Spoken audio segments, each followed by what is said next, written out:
Wade Park in Houston, Texas. Root Sports brings you Houston Astros baseball. Tonight it's Game 2 of this 3-game series between the Houston Astros and the Oakland Athletics. Good evening, everybody. Bill Brown along with Alan Ashby. Julia Morales joins us in just a few minutes to see who wins Game 2. The Astros desperately trying to pull out of this tailspin here in September, although they do still lead for the second wild card, Ash. Wins have been hard to come by right now, and the Astros maybe had a shot last night. It got away late, but boy, they do need some wins, and they need to start piling them on. Scott Kazmir will lead them out tonight. And he had a matchup with Sonny Gray in Oakland a few starts ago. That went Sonny Gray's way. Sonny Gray shut out to over 7 innings as it was a 4-0 Oakland win. It's not like Kaz pitched badly in that ballgame, but simply outdone by Sonny Gray. And he needs to be able to turn the tide around. Kazmir in his first couple of starts, he threw shutout baseball for the Astros in 13 innings, I believe it was in that span. Might have been more, 14 plus. But he's got to find a way now to get back to those days since he's had a rough go. Sonny Gray, 2 of his last 3 starts have been rather miserable. 13 earned runs in a short period of time. But in between, he faced the Astros and shut them out. So it's kind of been Sonny and Gray for Sonny Gray recently. And as you see in their last starts, Gray got racked up by the White Sox, giving up 7 earned runs in 3 innings. And Kazmir turned the tables. In 7 innings, he allowed 2 earned runs against the hard-hitting Texas Rangers. Which versions of these two will we be getting? Coming up, Gray Matter. It's a tough spot for an Astros offense that has to put runs on the board and wins in the standings. Can they reverse course and take a positive step toward the playoffs? The game is coming up.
Save you 15% or more on car insurance. Visit us at geico.com or call 1-800-947-AUTO. And by Southwest Airlines. Book your low fare now at southwest.com. Coming up, 100% Valencia. Does Danny Valencia turn into Ted Williams every time he faces the Astros, or does it just seem that way? Julia Morales did some fact-checking, and she'll share her findings when we come back.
2015 season began. But time and time again, the Astros have beaten the odds and exceeded the expectations to do things that nobody thought they could do. Now 1 out away. And he got it! A no-hitter for Mike Myers! High drive, right field. Can he do it? Jason Castro! He won the game! He won the game in Houston! Jason Castro hit it out for a 3-run homer! The shot to right field. Can this win it for Marwin Gonzalez? Game-winning homer. The Astros do it again. Hit high down the right field side. Deep at the foul pole. And it gets out of here. Jed Lowry has hit a pinch hit 3-run home run in this unbelievable 9th inning.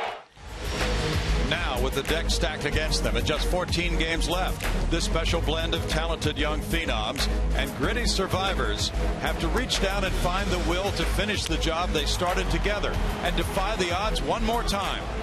To do their best when it means the most. To play like champions when their back is against the wall. To lay it all on the line for the chance to do what nobody thought they could do. 14 games to go. The stakes couldn't be any higher. And only one question remains. Are the Astros in or are they out? The chance of a lifetime begins right now. Most important game for the Houston Astros is the one they're about to play right now, trying to snap a 5-game losing streak. Scott Kazmir on the mound with a tough assignment in beating these Oakland A's, who have been tough on the Astros lately, but nobody tougher than Danny Valencia, a guy they claimed off waivers on August 3rd. He's been a thorn in their side. Can you believe this guy was designated for assignment by the Toronto Blue Jays? He's our TXU Energy Power Player of the game and probably feeling pretty good today as it is his birthday, sharing a birthday with George Springer, turns 31 years old. No gift for Astros pitchers, though. You see the numbers there, 458 in 7 games against Houston since becoming an Oakland A. And we saw the damage he could do last night with 2 homers, but the second one, of course, being the game winner, handing the Astros their 5th straight loss, his second career multi-homer game. Not even aware of the numbers he has against Houston. Said last night maybe he's just feeling more comfortable against this club, seeing these pitchers well, but also saying Pat Neshek probably gets him out more often than not. One thing to note, the record, the A's record versus the Astros when he's in the lineup. They've won 6 of 7, but the one Astros win in that time was a night when Danny Valencia did not come up with a hit.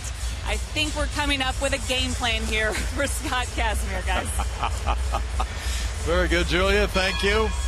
And now we're about to begin. The Astros have lost 5 in a row. The Oakland A's 4-4 on this road trip. Billy Burns is their leadoff man and center fielder. Mark Canha at first base, bats second. The number 3 hitter, second baseman Brett Lawrie with Danny Valencia at third base. Billy Butler, the DH. Marcus Semien at shortstop. Jake Smolinski in left field. Carson Blair, the catcher. Craig Gentry in right field. And now the Astros expect Billy Burns to think about a bunt. Corner infielders are in tight. Switch hitting speedster is on a 5-game hitting streak. He grounds one and it gets off Lowry's glove. Correa with the throw, safe at first, and Burns is on to lead off this game. It's an error on Lowry, his 3rd of the year.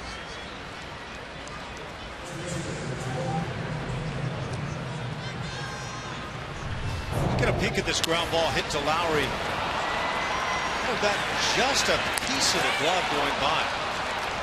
Let's take a look now at our Supermo presented by Mattress Firm. Hey, you can see just never quite got down to the baseball.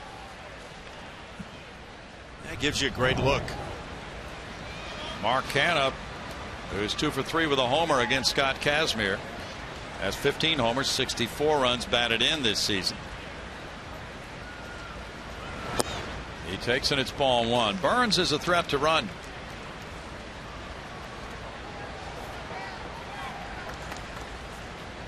.64 runs batted in, leading all American League rookies in that department. Mark Canha. He went 1 for 5 in last night's game. There's Burns going back to first base. Burns has 26 steals in 34 tries. 3rd in the American League. Canha has hit .303 in his last 29 games with 26 runs batted in. In tight, and it's 2-0. Kazmir is 10-7 in his career against Oakland with a 4.11 ERA. In his 10 starts with Houston, even though he's 2-5, his ERA is 3.06.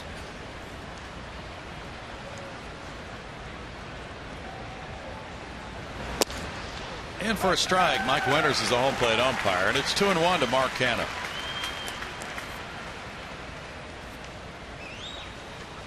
Since Kazmir joined the Astros rotation in that trade with Oakland July 24th, the Astros starting pitchers have the best ERA in the majors, 3.24.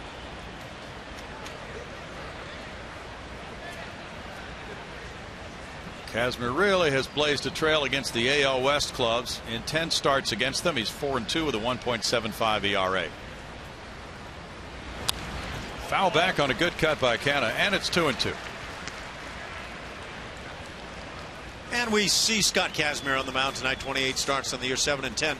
With the Astros, though, just 2-5 in the 10 starts.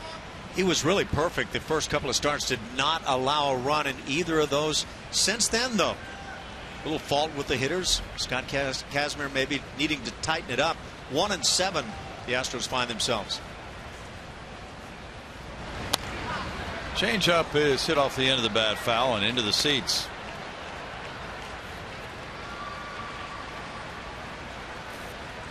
Oakland came from behind last night on the 2-run Valencia homer in the 8th, his second long ball of the night, to win it 4-3 over Houston. Valencia watching there. The A's have beaten the Astros in 6 of their last 7 meetings. That's foul back, still 2-2. Bob Melvin got the contract extension recently for 2 more seasons, giving the Oakland club stability at the helm, and he's a good manager.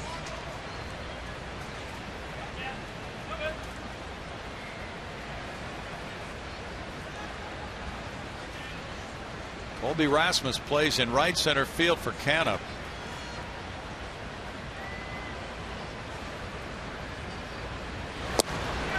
A strikeout for Kazmir gives him out number 1. Defensively for the Astros tonight, Preston Tucker in left. It's Colby Rasmus in center and George Springer in right. On the left side, Jed Lowry, Carlos Correa at shortstop. On the right, Jose Altuve and Luis Valbuena. Jason Castro again behind the plate, working it with Mr. Kazmir. Brett Lawrie is the batter. He's on a 4-game hitting streak right now. And he takes ball 1. With 16 homers, 58 runs batted in, and a .273 batting average. Lawrie went 1 for 4 in last night's game.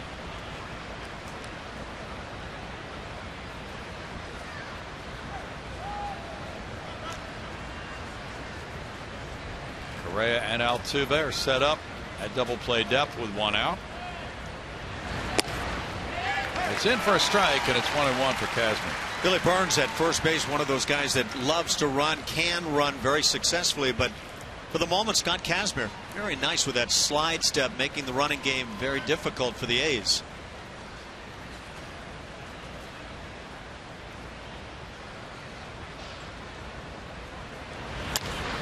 In the air and playable. Luis Valbuena. 2 outs. Been talking a lot about Danny Valencia, and against the Astros, he is a nemesis in 16 games, really 15. One of those games as a defensive substitution. Since 2013, hitting .415. The other numbers off the chart. 6 dingers in those 16 ball games. 7 multi-hit games this year, hitting .452 with 4 home runs and 11 ribbies. Just tearing it up. Got to find a way to turn this around. He is 1 for 5 lifetime against Kazmir. The Astros infield shifts around, playing Valencia to pull. Gaudy numbers. He takes strike 1. Last night with the 2 home run game, that was his second multi home run game of his career. and his first since September of 2010 when he was with the Minnesota Twins. He's now driven in 21 runs in his last 20 games. Since joining the A's, he has 9 homers, 31 runs batted in 33 games after beginning the season with Toronto.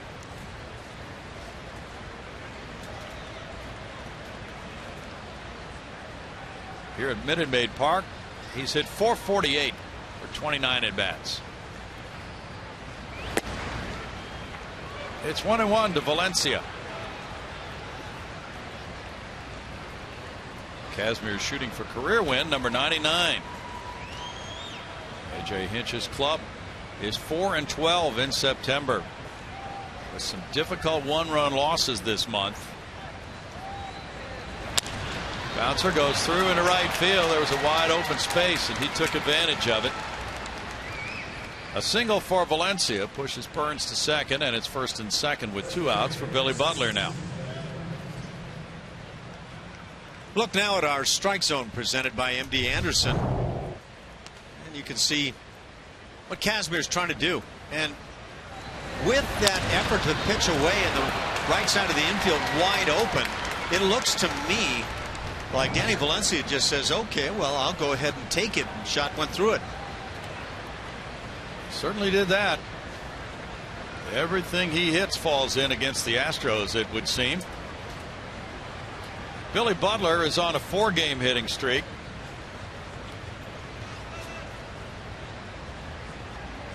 Butler was 1 for 4 in last night's game, DHing, and that's what he's done the great majority of the time since joining the A's, and prior to that with Kansas City.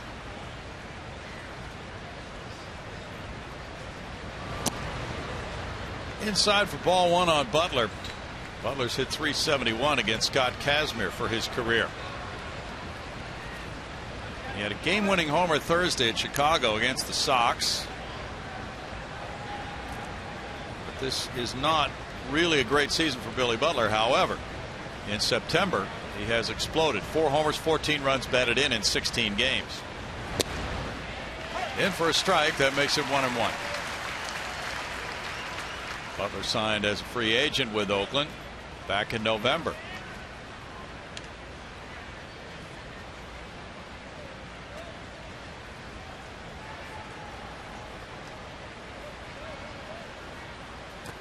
In the dirt, 2 balls, 1 strike.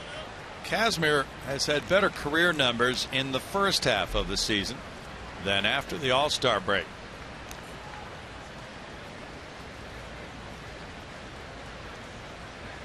He also has not had much run support in a Houston uniform.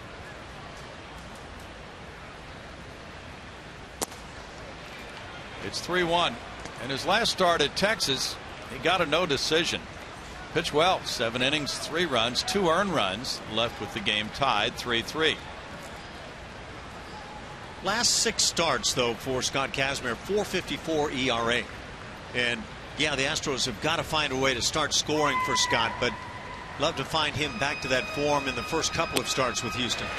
3-2, and that's really been kind of the story of the Astros September, hasn't it? They'll get a well-pitched game one night, and then something else breaks down in some other department. You win by playing well as a team. You get in lengthy streaks by having some fortune on your side, and I think the fortune has kind of reversed recently. Runners will take off. Burns and Valencia on their way, and it's rolled over and fouled. That's Ron Washington, the third base coach. The Astros are 8-9 against the Oakland A's this season. Oakland currently in last place, 15.5 games behind the lead pace set by Texas right now. Texas is home against Seattle tonight. Nothing to report yet on that game.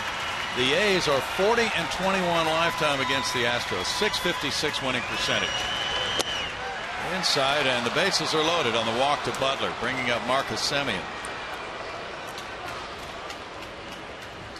So in the month of September, the Astros 4-12. Batting average actually is about 15 points higher than overall for the season.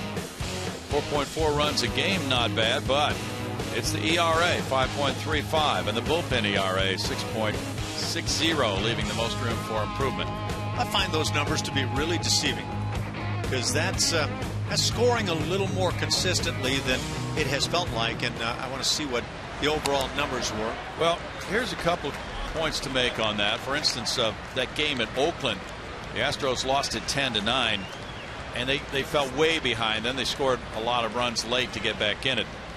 And that's been the story in some of those games here. But hitting in the clutch, late innings, they've been missing that.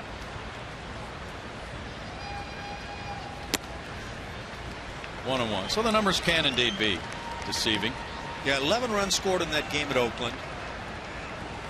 They had 8 a couple of times and 9 over the course of the month. So yeah, you start picking up some of those 2 and 3 run games and even getting shut out, and it kind of balances the numbers to where it feels like, well, you should be winning more games though. Semien fouls it off the mask of the umpire, Mike Winters. 1-2. Semien's on a 4-game hitting streak. The A's are 11 for 21 with the bases loaded their last 20 games. Took a shot to the jaw there. How come we never hear about umpires on the concussion list?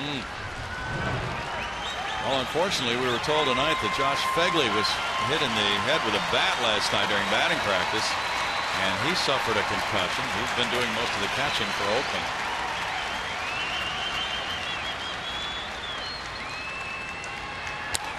Semien puts it in the air, foul, and this will be back out of play.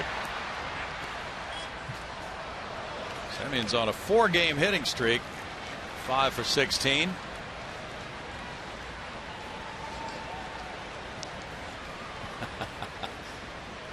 The gal in the green wanted nothing to do with that baseball.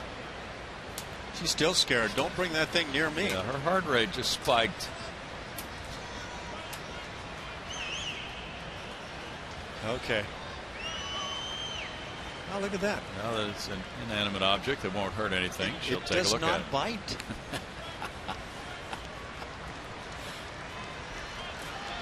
'26th pitch of the inning coming for Scott Kazmir. And it is a ball to make it 2-2. The most runs the Astros have scored in any of Kazmir's 10 starts was 4. They've done that once. That was his very first start with Houston in Kansas City, July 24th, and he won it 4-0.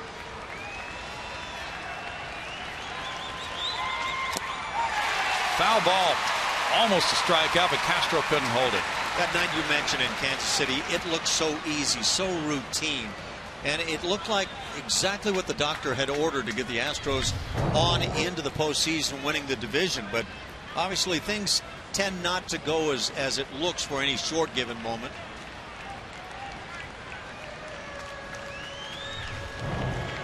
Semien was 1 for 4 last night. A big at bat here early in this game.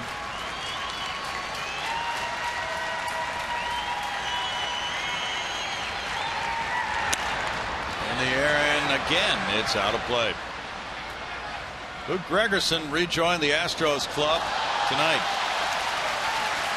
Talking about his new arrival to his family, a baby boy.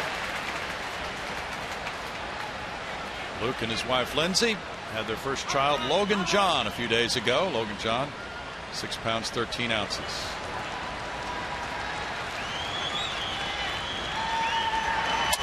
Broken bat, back to Kazmir. He took a little extra time. He had the play at the plate, but chose to throw to first base. And maybe the shattered bat had something to do with that decision. Whatever. It's no runs, 1 hit, 1 error. 3 men left, and the Astros have Altuve, Springer, and Correa waiting for you right after this.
off, and their lineup is brought to you by Southwest Airlines. They go with Jose Altuve leading off at second base, George Springer in right field. This is the 26th birthday for George Springer. Carlos Correa is the shortstop with Jed Lowry at third base, Colby Rasmus in center field, Evan Gattis the DH, Luis Valbuena at first base, Preston Tucker in left field, Jason Castro the catcher. On the mound for the Oakland A's, a tough one. Right-hander Sonny Gray. He's been among the leaders all season long in ERA, and yet over the last 3 starts, one excellent one, 7 shutout innings in a victory against the Astros. Surrounding that game, 6 earnings in 5 innings and 7 earned runs in 3 innings. So he's been roughed up the other games, but he has that memory of defeating the Astros. And in that defeat, he gave up 5 hits in 7 innings. Jose Altuve gets set in the batter's box. He doesn't like the footing so far. He's the leader in hits in the American League with 179. And his batting average of .311 ties him for 4th best in the AL. With 12 homers, 59 runs batted in for Altuve. He fouls that one. Third baseman Valencia is in close. Altuve had a hit and a walk last night, going 1 for 3 and scoring 2 runs. Recently returned to the leadoff spot. George Springer had been in that position since he came back from his injury. Altuve led off Thursday night in Texas. Now cranks one out to left center field. Smolenski can't make the catch. Altuve heads into second, and that's a good start for the Astros in the home first. It's a tough play one way or another, but I'm not sure Smolenski had the right route on this. I'm not sure that he didn't get fooled on how far this ball off the bat of Jose Altuve would eventually travel.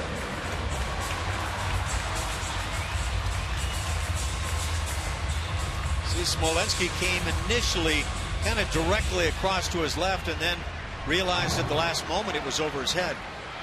Sure did. Double number 32 for Altuve. Now George Springer.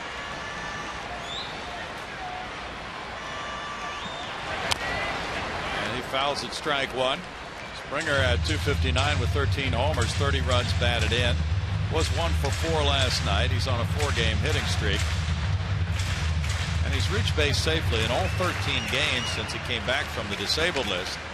Going back to the 5 before he went on the DL, he's been on base in 18 straight.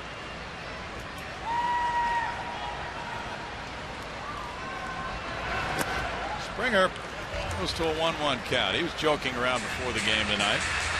He is 26 years old today. He said this is also his father's birthday. George, born in 1989, shares his birthday. He and his dad with Jimmy Fallon, Ken Rosenthal, Lita Ford, and Joe Morgan. Some luminaries. And his father is also somebody who's 52 years old. So George was born when his dad was 26, like George is now. It's 2-1. Let's listen to some rock guitar from Lita Ford. Okay. 219 this month with runners in scoring position. That probably speaks more to what this team has been doing than the 4.4 runs per game average. Ash. Yeah, I would agree. And here's another number for you. For George Springer since that return, and the numbers would indicate, well, he's been pretty good. He's been on base every game. That's what you have him in there for. Well, I don't know. He's had 1 RBI in that span. And for me, George is a guy the Astros need to be a run producer. Last night, the Astros did not get a hit after the 4th inning. 15 in a row were set down, and then a walk to Colby Rasmus in the 9th inning, and then the final out. In the dirt, it gets by Blair, and that is a wild pitch moving Altuve to third base. Blair does a much better job here trying to block this than we saw maybe a time or two last night, but still very ineffective. Glove comes up. That makes things kind of hard, and the ball just hits and kicks immediately to his left. That brings the infield in. The count running to 3-2 on a wild pitch by Gray. That's his 12th wild pitch of the year. Fegley probably would be catching tonight were it not for the concussion he sustained last night.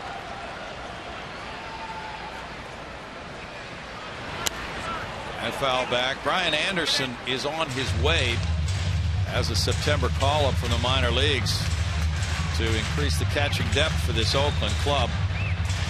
8 out of 16. The runner from third has scored with less than 2 outs with George Springer the batter.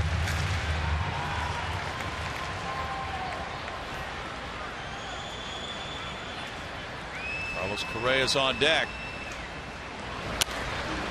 Springer puts this one out of play as well. Gray has had the Astros number to the tune of a 4-2 career record and a 1.88 ERA. He's had only one start here at Minute Maid Park, and that did not go well. That was his loss with a 5.40 ERA in that game. And that was here May 19th this year, giving up 7 hits and 3 runs in 5 innings. And that included a 2-run homer by Chris Carter.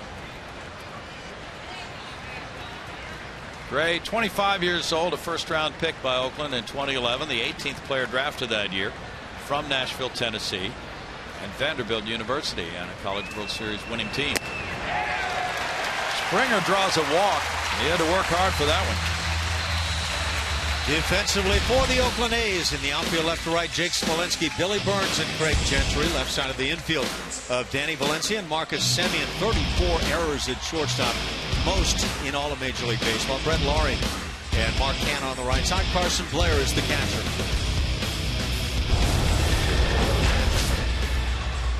Carlos Correa with speedy runners at the corners is 0 for 4 in this series, but last night he lined out twice and was absolutely picked clean by Sam Fuld in right center field on a great catch in the 3rd inning. 273, 18 homers. That ball in right center likely producing 2 runs and maybe leading to more in the frame.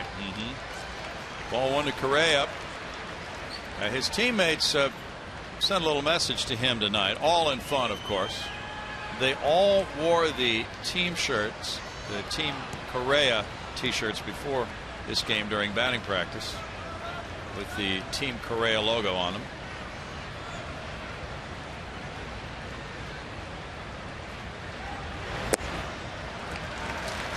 It's 2-0. So we look at this scene from batting practice tonight. It's Shohei for the Team Correa t-shirts. That's nice. Yeah. Shohei. He's 10 of 20, scoring that runner from third with less than 2 outs. And A.J. Hinch was joking around about, well, tomorrow it may be somebody else.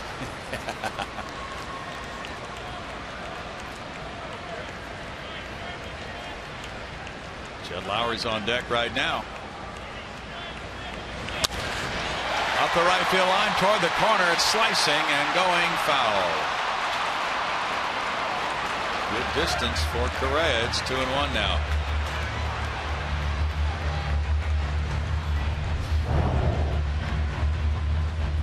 When you're hot as a team, that ball maybe stays fair, curls around the foul pole. When you're not, just a noisy foul ball.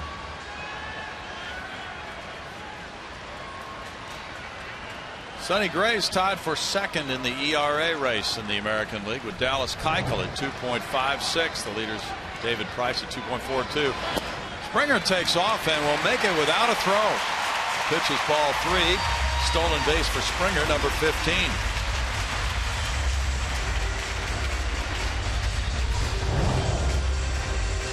That running game for the Astros was such a big part of things early on in the season. It has slowed down. I think that's typically the case for a major league club. 109 steals for the Astros as a team. That's the highest total in the American League.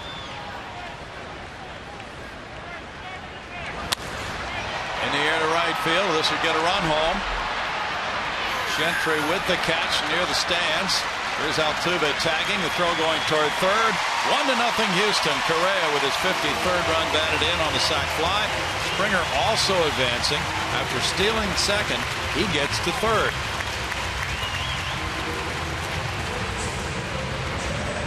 but as an intelligent young hitter with a lot of ability back behind the intelligence, but staying toward right field on a tough pitcher like Sonny Gray to get that run in. Now the infield comes in. Jed Lowry's the batter. Lowry formerly with Oakland. Brings a .236 batting average into the box. 9 homers, 29 runs batted in for Jed. Jed drove in 2 last night. 1 on a single, 1 on a sac fly. There's strike 1. Watch how Correa goes after this. Just staying all the way through the ball. He's got a very natural, gifted right field stroke with power. That's a way to pile up the RBI column. Lowry moves back. 1-1. Blair is having a bit of a problem handling Sonny Gray. Lowry is 0 for 7 lifetime against Gray.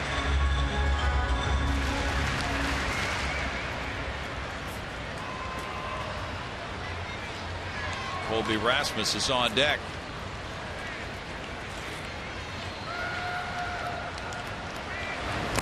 Lowry started the bat and stopped it. It's 2 balls and a strike. Gray has been really scuffling with his curveball the last few starts, although as you pointed out, he shut out the Astros and Scott Kazmir in Oakland September 8th, but the other 2 of his previous 3 starts did not go well at all, and overall his ERA for the previous 3 starts is 7.80.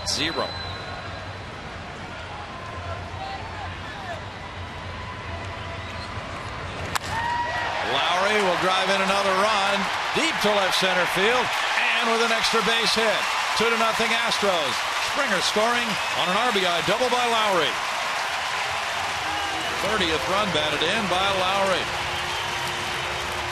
This is rarefied stuff against Sonny Gray, not only for the Astros, but for Major League Baseball hitters. So, might be that turnaround night. We shall see.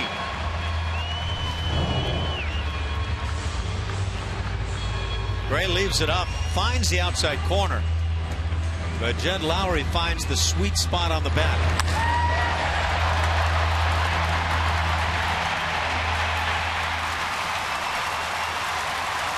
More than one hitter in the inning here, staying on it, going the other way. 14 doubles for Lowry. Colby Rasmus will try to drive him home. It's strike 1 to Rasmus. Colby with a .233 average has 19 homers, 50 runs batted in. Last night he was 0 for 3 with a walk. But .283 for the month of September for Rasmus.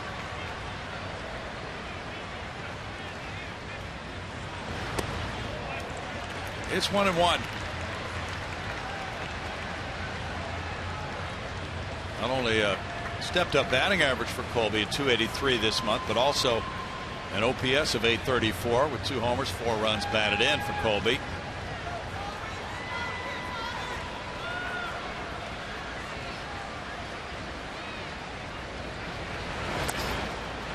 Strike 2 makes it 1-2. That was filthy. Not sure what the grip is on that changeup. Could be a splitter, but the ball just fell off the table.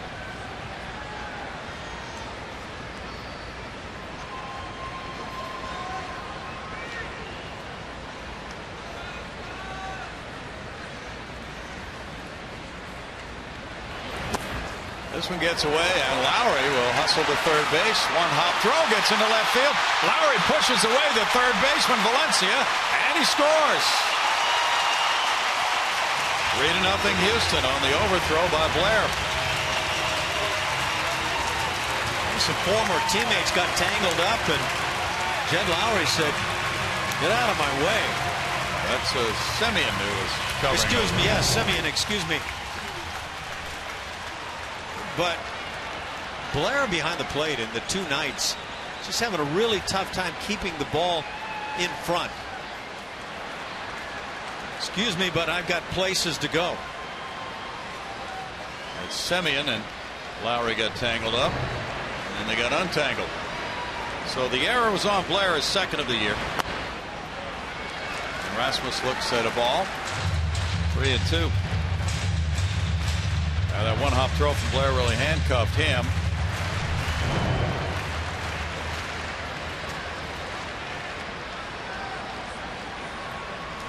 That's a wild pitch and an error. Don't see that too often, do you? No, not in this game. Genteel game. If anybody takes umbrage at that move by Lowry. Yeah. It's a spur of the moment reaction play. Rasmus takes a walk. Joe Madden took a little umbrage at what the Cardinals were doing against the Cubs yesterday. These Cubs are not to be pushed around, Bronny. Right back at this play. And again, it all comes down to the inability of Blair, the catcher, to block the baseball.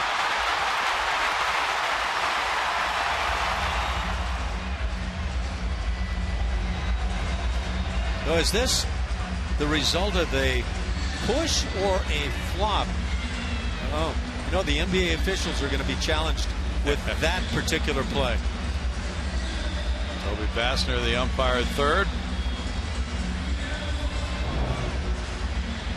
And the umpire, of course, could rule that the fielder was obstructing the advance of the base runner, but no, that would be a tough ruling in my opinion. The third baseman was there, Charlie, the shortstop, as it turns out, trying to dig that throw out of the dirt, and therefore in that position.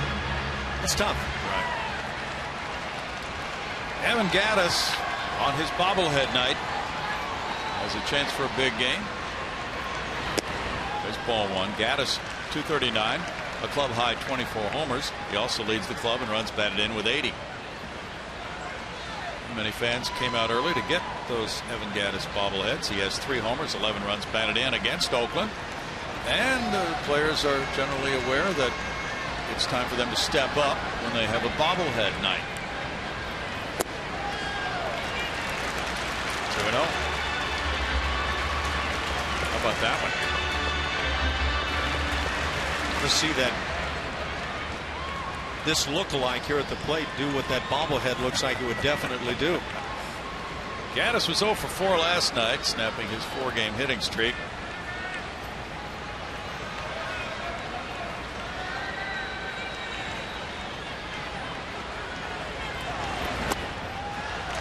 It's 3-0.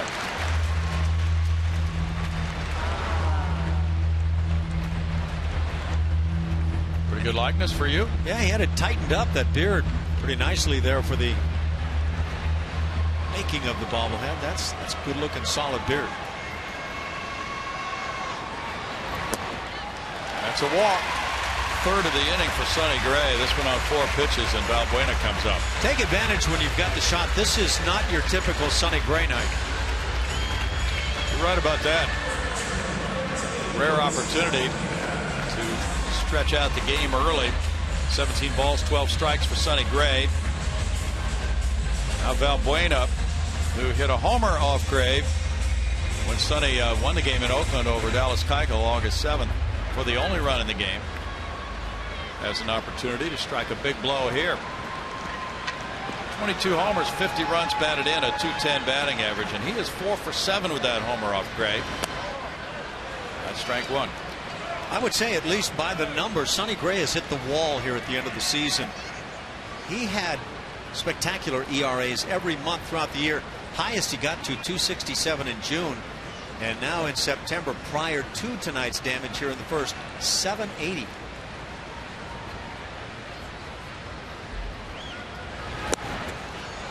No balls, 2 strikes. Boy, at 88 miles an hour, that pitch, each of the first 2 pitches, it resembles a spitter from back in the day. Probably a split finger of some sort here, but just falling off the table. Gaylord Perry would be getting excited, getting ready to pitch again, watching that. 1-2. So Luis Valbuena. Sonny Gray last year was 14-10 with a 3.08 ERA. He's one of the top young pitchers in baseball.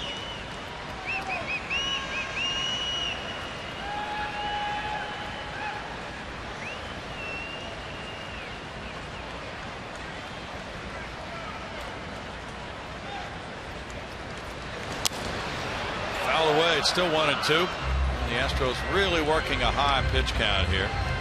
33 pitches for Gray after Kazmir labored through his first.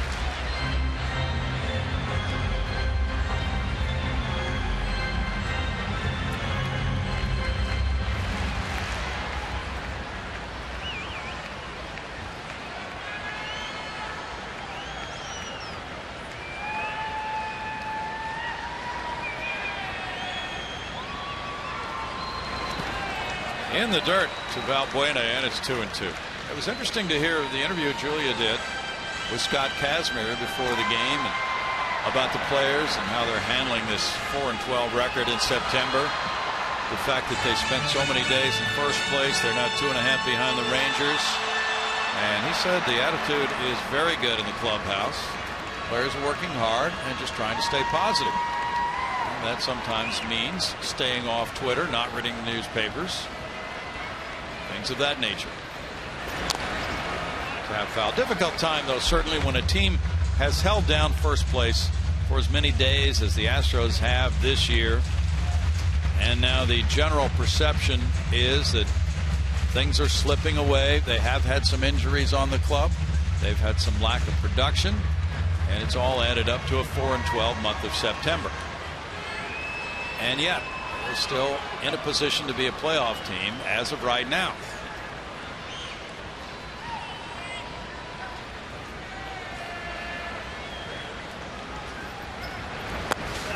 Bueno works the count full. And you look for a turnaround, a spark. They've lost 5 in a row. Certainly difficult losses in Texas. Those first 2 games were interesting games, exciting games. Then the Rangers just blew past the Astros, did a lot of hitting in the series. They're a very good team right now. This is the 3rd full count for Sonny Gray in this inning. And he keeps it full with a foul ball.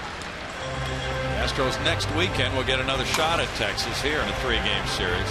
Dan Otero is warming up in the first inning. How often does that happen for Sonny Gray? If I were just guessing, I'd say never before. And I never anticipated seeing a first inning like this for Gray.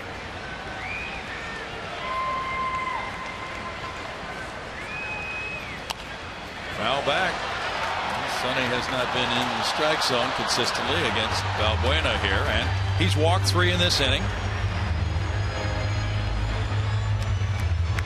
He's usually right where he wants to be. You can see that grouping of pitches here against Valbuena, basically trying to pitch him away, but missing a number of times, and maybe especially with pitch number 3 not even close.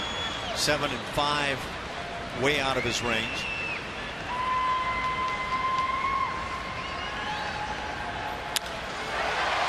Out to right field. Gentry backing, coming back in now for the grab. And the runners move up, but Gaddis is out at second base. So that ends the first inning, and the Astros score 3 times on 2 hits. They leave a man, and it's 3-0.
lead as he tries to keep that pitch count under control after a tough first inning for him, but getting out of it scoreless there. And something that this guy does really well in this clubhouse is always have a calm presence, a good demeanor, and that's why guys look up to him, the younger guys, which is exactly what Sonny Gray did when they were both with the A's just as recent as earlier this season. Our Geico quote of the day is from Bob Melvin over on the A's side, the skipper over there, saying, "I don't know that there's anyone in the game Sonny looks up to more than Scott. He's done a lot for him, not only on the field stuff, but preparation too.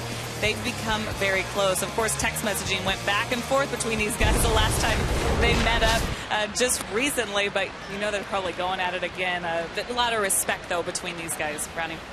Thanks, Julia. Jake Smolinski takes, and there's ball one from Scott Kazmir, who's been staked to a 3-0 lead. Smolinski, a 181 hitter, has 5 homers, 21 runs batted in. Ronnie, this is the 70th pitch of the ball game already. 39 by Gray in the first, 29 by Kazmir. Tack a couple on there, you got 70 pitches. 2-0.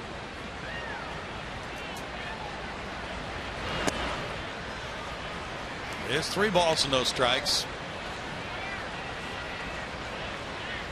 Smolinski came up from AAA August 19th, formerly with the Texas Rangers. It's 3-1.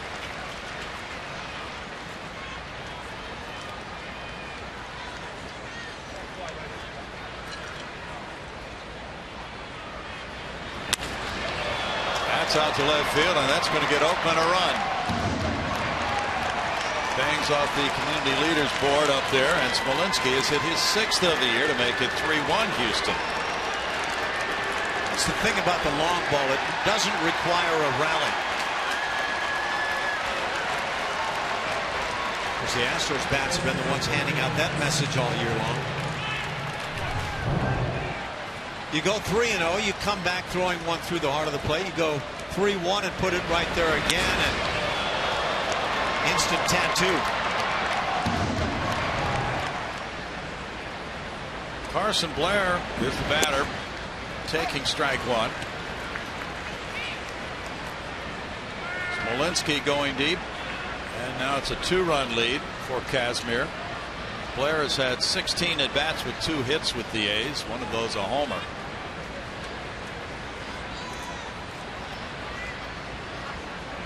Blair was 1 for 4 last night.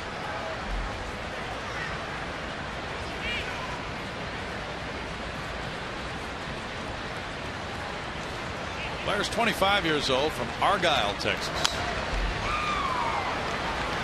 1-2. Any idea where that is, Ash? Not a clue, but I will find that out for you. Boston drafted Blair in the 35th round in 2008. Oakland signed him as a free agent last November.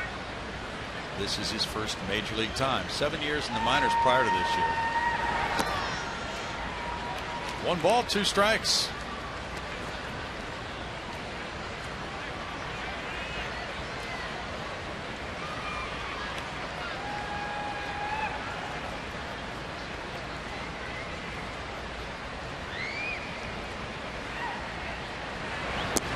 Out in front of a changeup, and he's down on strikes.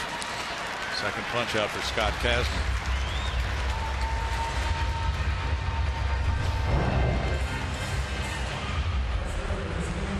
There's the changeup that was so prominent in those first couple of starts, very effective. Blair's had problems with the strikeouts the last couple of nights.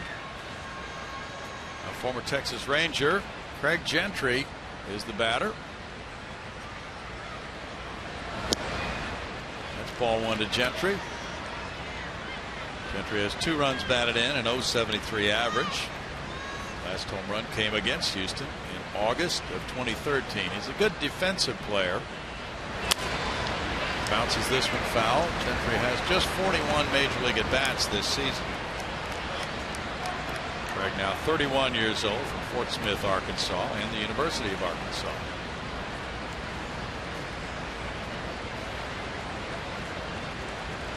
Gentry came up from AAA Nashville September 8th. Out in front of a changeup. 1-2 the count. Gentry was on the opening day roster for Oakland this year, and then he was optioned to Nashville May 6th. Returned briefly and went back down for the bulk of the summer. Fouls it back.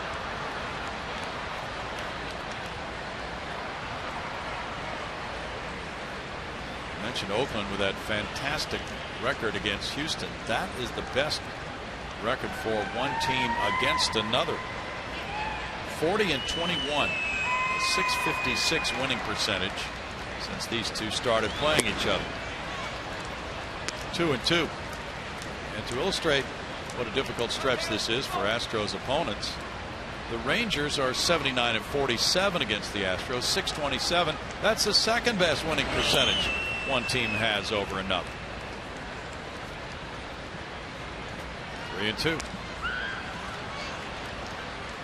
What makes that all the more scary is you're talking about two teams within the division of the Astros. Yeah.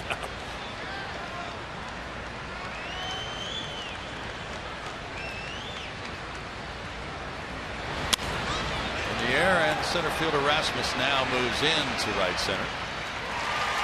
2 outs. You were asking about Argyle, Texas. It appears to be almost directly north of Fort Worth by, I don't know, maybe 30-40 miles. All right, thank you. Just curious. There's so many little towns in Texas, too. Billy Burns reached on an error by Jed Lowry leading off the game. He was stranded at third base when Kazmir left the bases loaded in the first by getting Semien.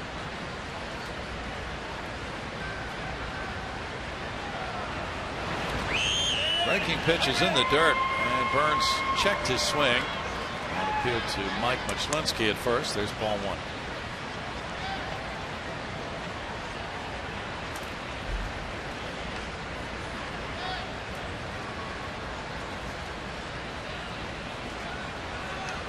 The Astros are 48-25 at home. That's tied for the best home record in the American League with Toronto. Toronto lost at home today, 7-6 to Boston.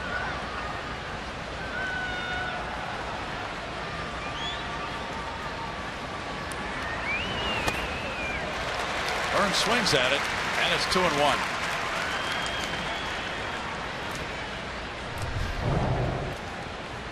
The palm ball grip there, the circle change, whatever. It's a pitch that I think Kaz has to find back again. And I would also say the velocity is not up to where it was when he first joined Houston. Hit him with a pitch.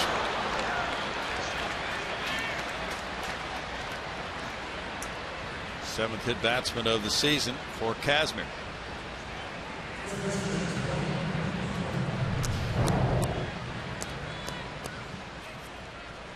Tried to come up and in. He overcooked it a bit. This will be the 50th pitch for Kazmir, leading 3-1. He faces Mark Canha. Canha struck out in the first inning.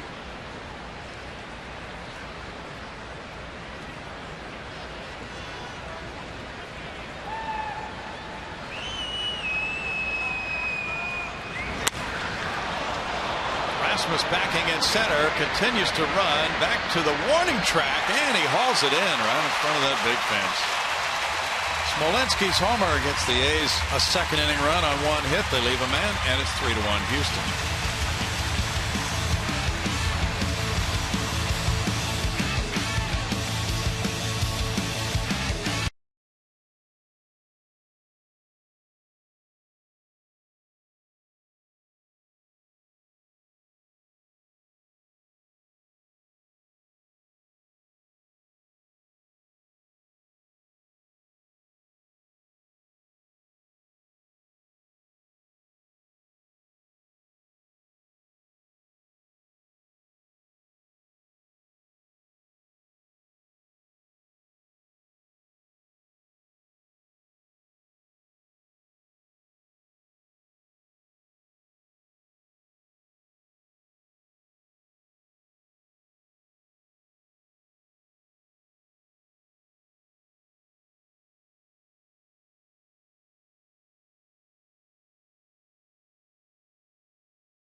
Methodist helps us get to know Preston Tucker.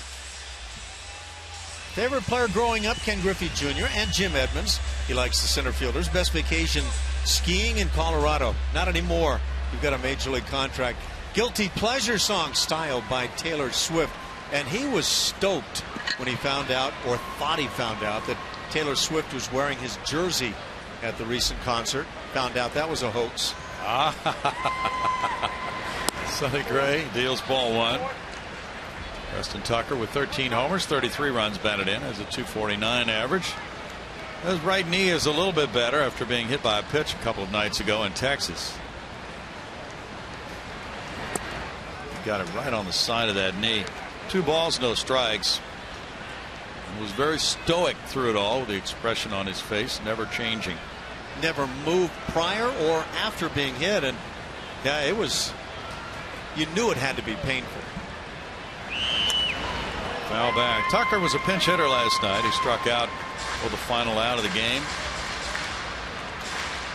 2 balls and a strike.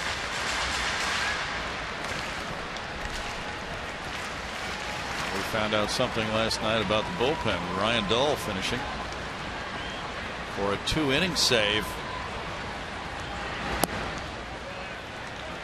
It's 3-1. Goose Gossage just texted, said it's not a save, an official save, unless you go at least 3. Yeah, that's right.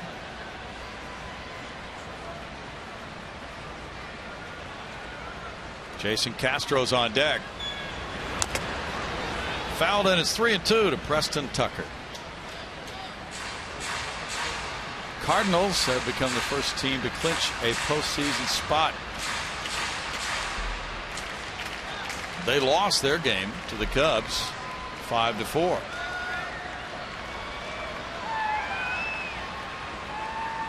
Pittsburgh lost last night, though. Laurie throws out Tucker. There's 1 out. That Cardinal-Cub rivalry should be something to watch after yesterday and Joe Maddon's press conference after the game, though, after the exchange of hit batters.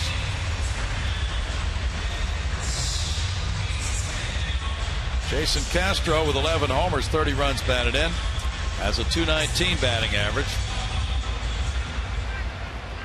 His Cubs are no longer fuzzy and cuddly. Castro 0 for 3. Joe is very upset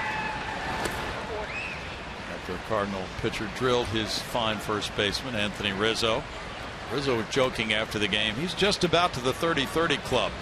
30 homers, and he's been hit by pitches 29 times.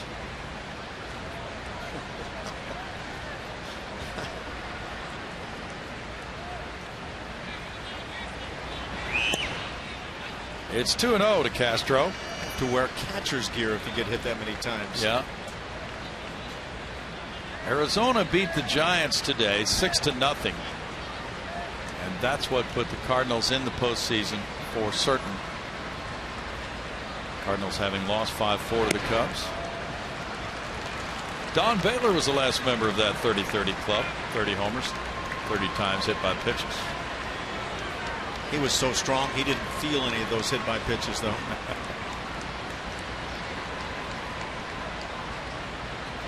Cardinals now are making it 5 straight postseason appearances. Castro takes a 4-pitch walk. Both these pitches really wobbly out of the gate tonight. That's 4 walks for Sonny Gray. This doesn't even resemble the Sonny Gray that pitched throughout 5/6 of the season anyway. Jose Altuve opened the game for the Astros with a double to left center, advanced to third on a wild pitch, and scored on a Correa sac fly.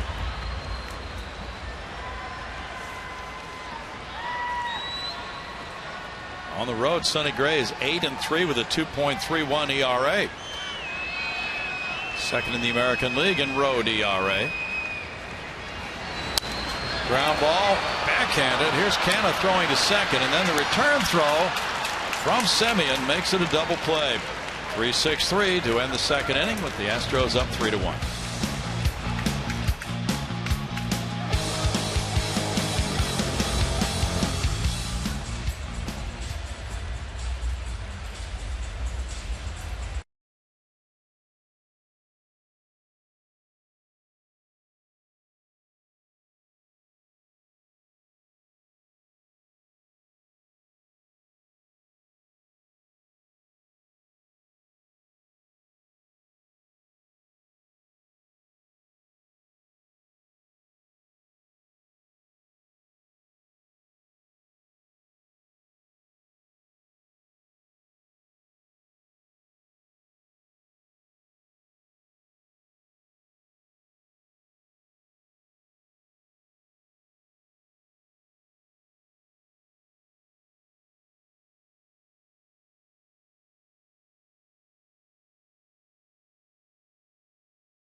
purchase tickets to potential 2015 Astros postseason games at Minute Maid Park, you won't want to miss the excitement of October baseball. Sign up at astros.com/postseason tickets.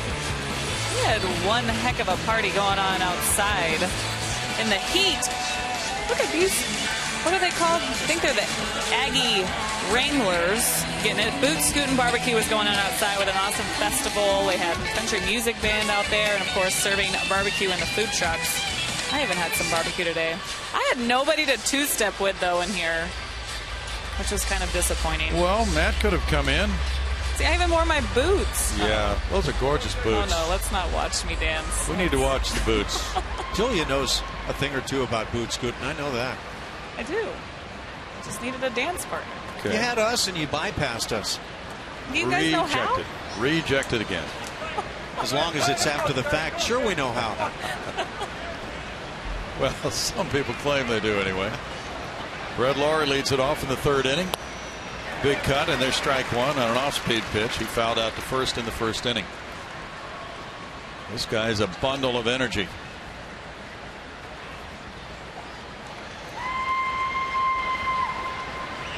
Constantly moving.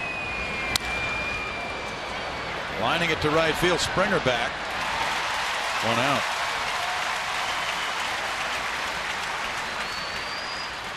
We have to see her boots. Look at this gorgeous piece of work.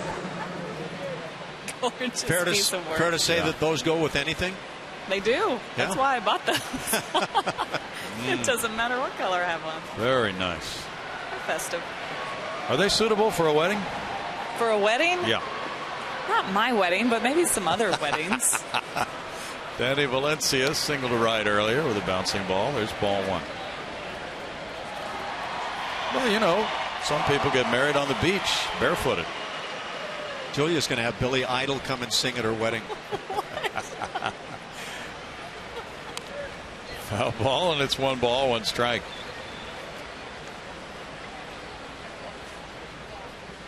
Scott Kazmir in a very big game for the Houston Astros, coming in a trade in late July. 4 games of this nature.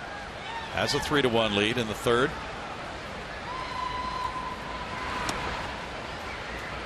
It's 2-1, and the same applies to the Texas Rangers tonight, who have their big trade acquisition. Cole Hamels on the mound, going at home against Seattle tonight. That game not yet underway. Seattle beat Texas last night to keep the standings the same atop the AL West as far as Texas and Houston are concerned. 3-1. The Angels are in the picture. They're only 2 out of the wild card second spot right now. And 4.5 behind the Rangers. 3-2 to Valencia.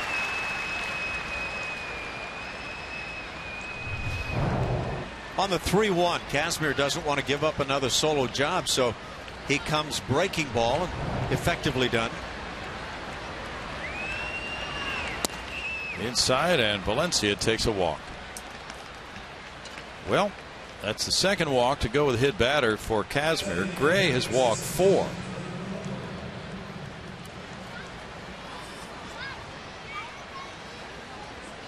They're in sync. You talking about the boy band? Well, those tennis shoes out there. Billy Butler drew a walk his first time up.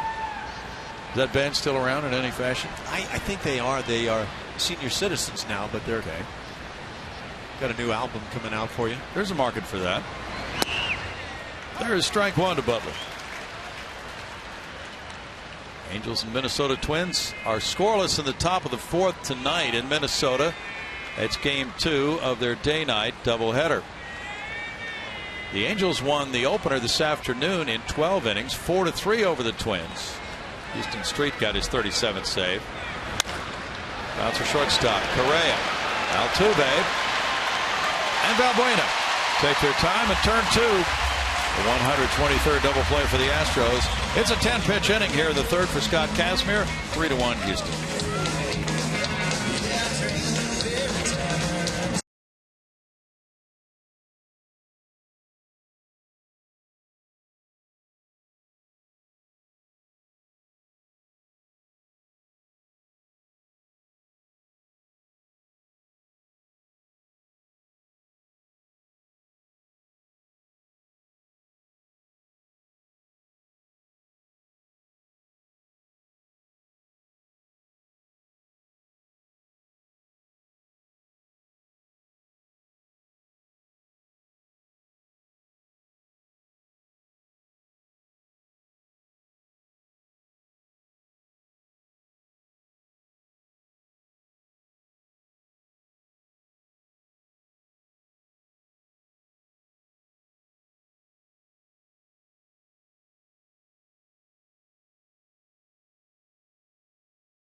Houston Astros Crush City yard signs are still available at select Academy Sports and Outdoor stores, but they are going fast. Visit www.rootsports.com/yard signs for a list of participating locations before they run out.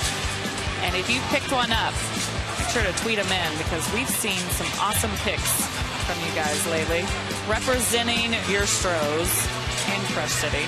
Just like this one, Randy. We got Joey. Do we have any ones with the dogs? I like the dog pictures. We'll get They're dogs. great too. Yeah. You like cats? They're good too. Sure. All right. Armadillos, any kind of animals you may have around the house. Pet armadillo? That was a good photo, that last one. George Springer leads it off, 3-1 Astros. Takes a bad curveball from Sonny Gray for ball one. Springer walked, stole a base, and scored in the first inning. Snakes, no, not so much, though. We're not too big on snakes in those photos. He's got those armadillo boots on tonight. Yeah, those are classy boots. 2 balls and no strikes. Now, Julia, I know you have all kinds of shoes. Would you ever wear those boots again before the end of this season? If they win tonight, I might have to wear them tomorrow. There you go. Yeah, I think we need to see those. Yep. Twitter is way ahead of you guys. Oh, really? 14 straight games with those now, Julia. Woo. Maybe have to wear them on the off day as well. Twitter is always ahead of us, but how could you pass on wearing those tomorrow? It's got to be a movie deal coming right now soon. Yeah.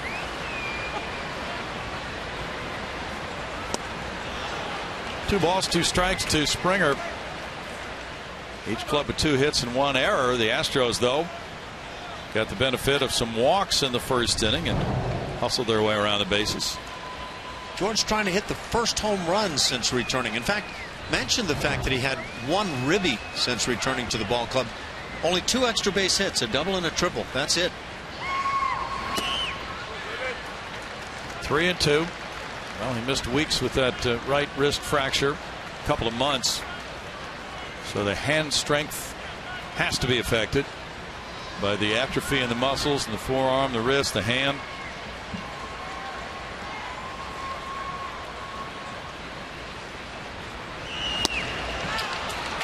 Springer strikes out. Julia? Thanks for having us. Carlos Correa comes up. You were talking about Show Reyes shirts earlier. It was really fun to ask his teammates and AJ Hinch about wearing these shirts, because it's really a lighthearted moment that they're trying to have with Correa by wearing it for BP, messing with him a little bit, I guess you could say. They started calling him this when he got called up, started begging for shirts. And what do you know? Correa came up with them here at the end. So just something to keep these guys light, loose, just anything to find them ways to have fun in BP before they start to get focused for the game. Correa has some new shoes on tonight, right? This ball 1 to him. He's been wearing the orange version of that. So yes. Yeah, that's this must be the all-white uni version. Well, I think it's break out the new footwear night. Maybe so. With Julia with the boots and Correa with the shoes. Good change. 1 ball, 1 strike. Correa on a 3-1 pitch drove the ball to right field and got a sac fly in the first, scoring Altuve.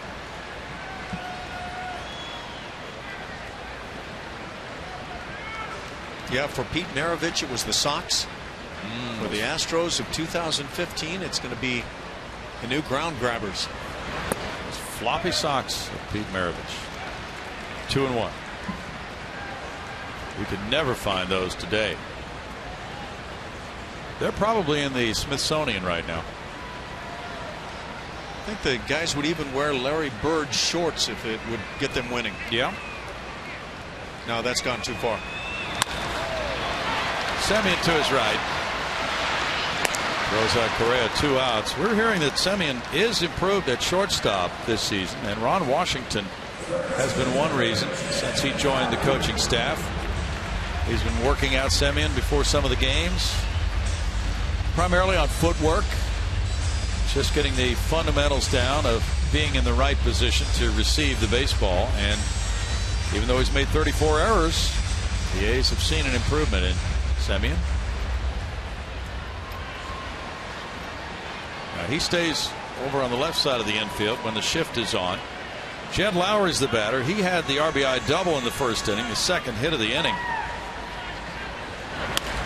And now a looping line drive hit to center field for Lowry. And a 2-for-2 start to the evening.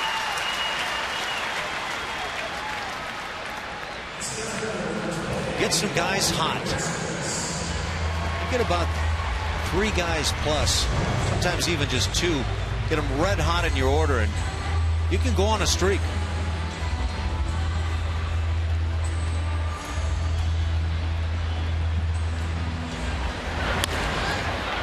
Curveball on the fist. You'll take it.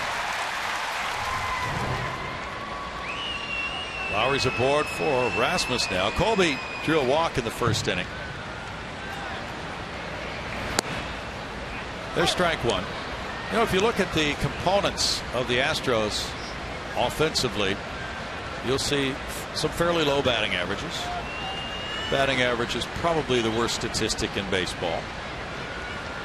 But it's interesting how it's all fit together because of injuries costing some guys playing time, for one thing, Lowry included.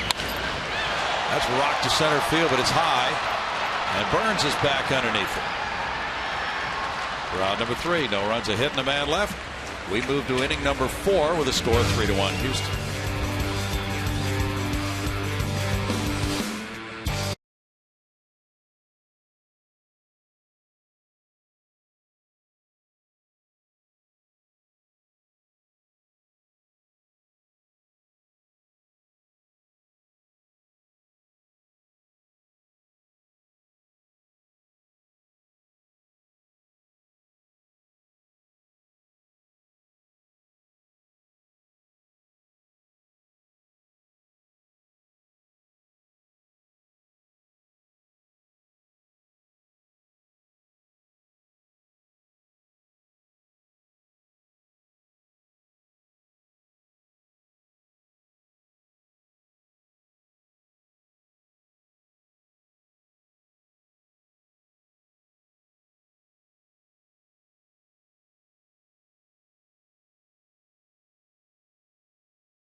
The first 3 innings.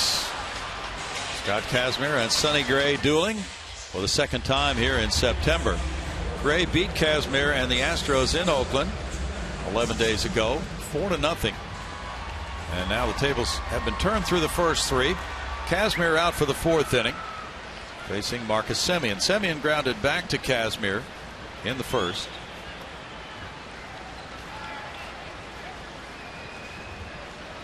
Smolinski, who homered, is on deck.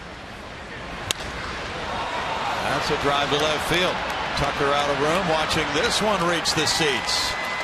And now it's 3-2 as Semien hits number 13 this season, driving in his 40th.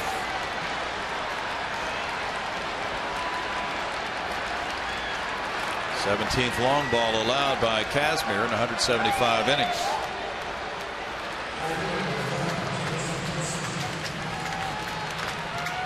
It's dangerous when you start just trying to get ahead with a fastball. You put it through the plate and hitters are looking fastball. Like I say, doesn't take any rally at all to get on the board when you start hitting that long ball. Smolinski takes ball 1. Smolinski hit a 3-1 pitch to left field for the first Oakland homer of the night. The A's hit 3 long balls last night. That's a little looper. Correa hustling out and jumping. Wow! He had to reach back. It looked as if he might have overrun it, but he reached back for the catch. Is he faster in those white shoes? Yeah, definitely.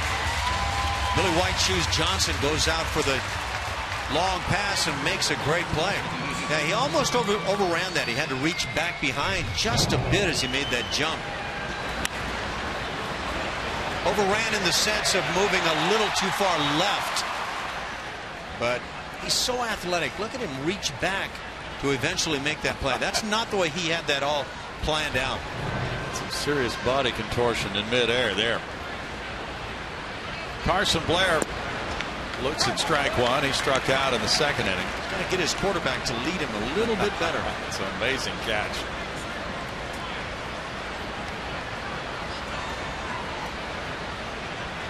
No way he could look that ball into his glove. In for a strike, 0-2. Wait a minute now. You're talking about Carlos Correa. True. Different set of standards for him. Different set of gifts for him.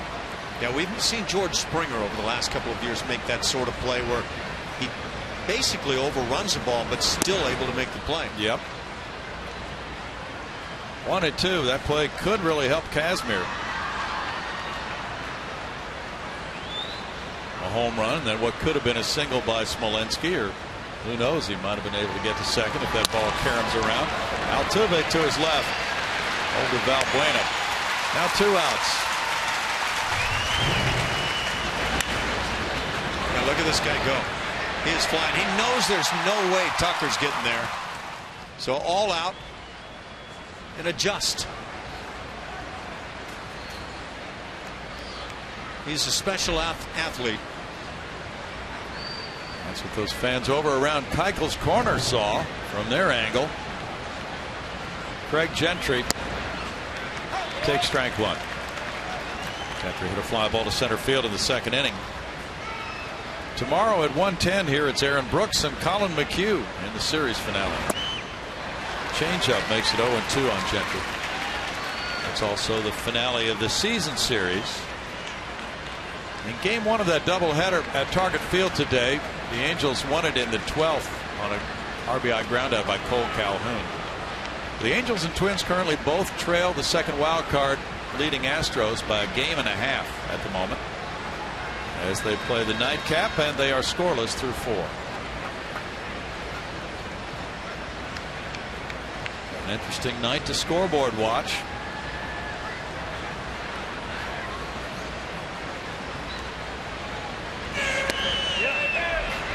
Gentry on appeal checked his swing. Schlinsky with the call. It's 1-2.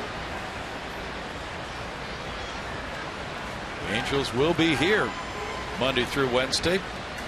Dallas Keuchel and Jarrett Weaver are the opponents Monday night at 7:10 in a very big game.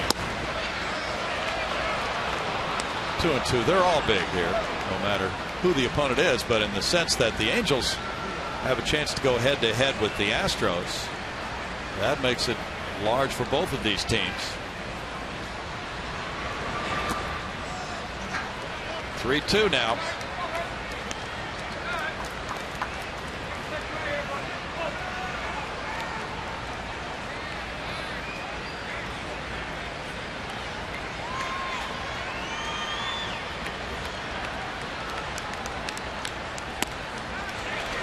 There's a walk to Gentry. The appeal went down to Muchlinski, but it's ball 4. That's the third walk of the night for Kazmir. That's hard to say if the outings by these two guys tonight, Kazmir and Gray, are affected by the fact that it's this time of the year. Usually, if you're in a race, as the Astros are, you're affected in a positive sense. Billy Burns reached on an error, and he was hit by a pitch.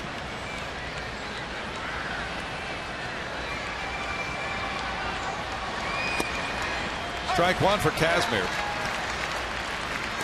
Born right here in Houston, grew up following the Astros. Pitched at Cy Falls High School, was a first-round draft choice of the New York Mets, who traded him to Tampa Bay in a terrible trade for the Mets. He really blossomed in Tampa Bay and pitched in a World Series in 2008 for the Rays.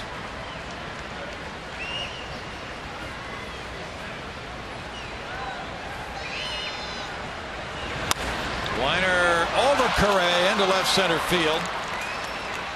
That's a sharp single by Burns, giving him a 6-game hitting streak.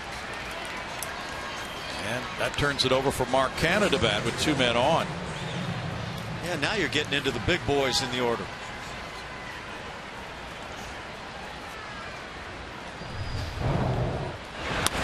A little 2-out walk leads to this. And of course you hope nothing more if you're Scott Kazmir. Get up. Ooh, that'll get you some rebounds.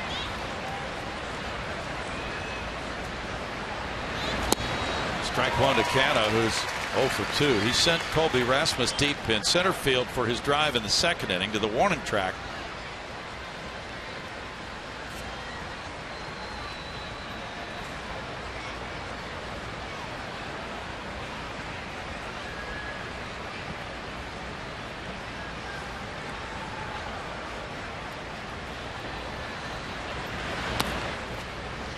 Castro drew the arm back to get Gentry back to second base. It's 1 ball, 1 strike.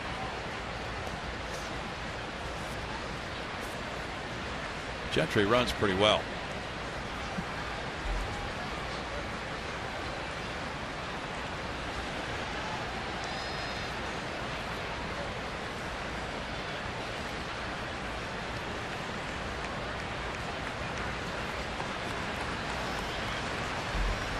Time is called. Brett Laurie on deck.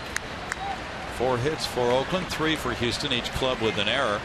The A's have stranded 4. The Astros have left 2.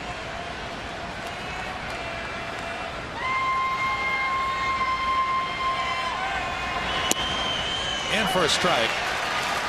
1-2.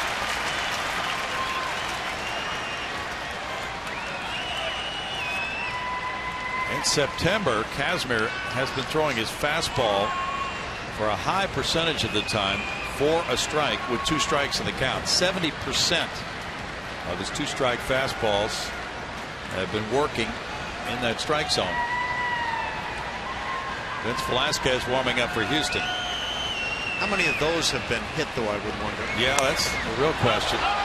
Foul back. Castro will not get to this one. 1-2. So the warning signs there that Velasquez is warming up for the Astros. Kazmir has reached 79 pitches in this game right now. I think it's really easy to oversimplify in this game. Throw that fastball for a strike. Throw a first pitch fastball for a strike. Well, major league hitters tend to like those fastballs, especially when they're looking for it. And yeah, you have to really pitch. Unless you have an exceptional night or you just have great stuff. This is a big point in this game right now.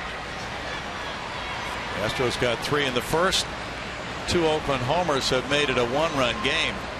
And 2 men on with 2 outs with a good hitter at the plate.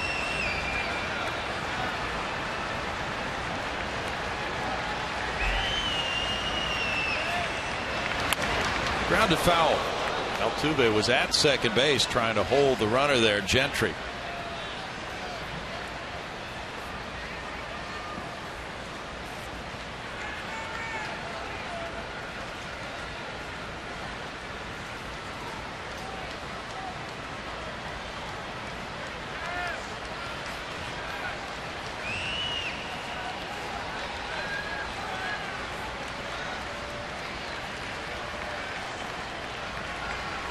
Runners take off, and it's foul back. Gentry had a big jump off second.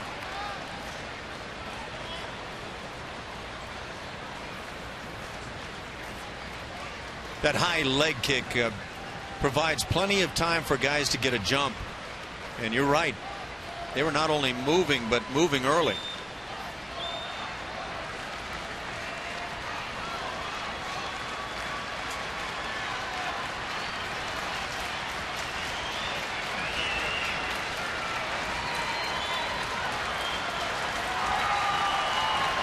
Gentry again with a big jump. It's a swing and a foul ball. What's going on with Billy Burns down at first? Well, Gentry thought it was strike 3 and the inning was over. He took off his helmet and headed for the dugout, but instead it was foul. Yeah, Burns was not moving on the pitch. He apparently felt like he didn't have a good enough jump to take off with the lead man, but it was a heck of a jump at second.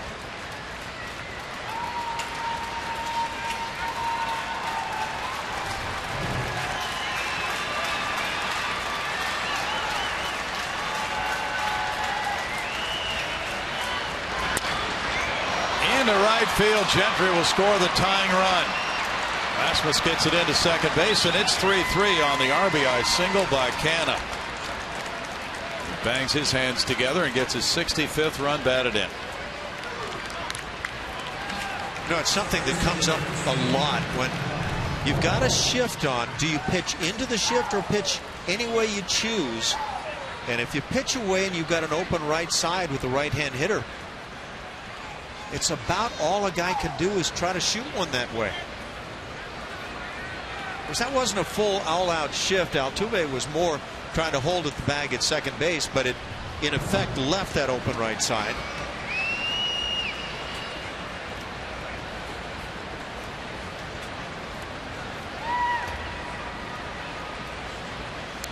Gentry scores the tying run.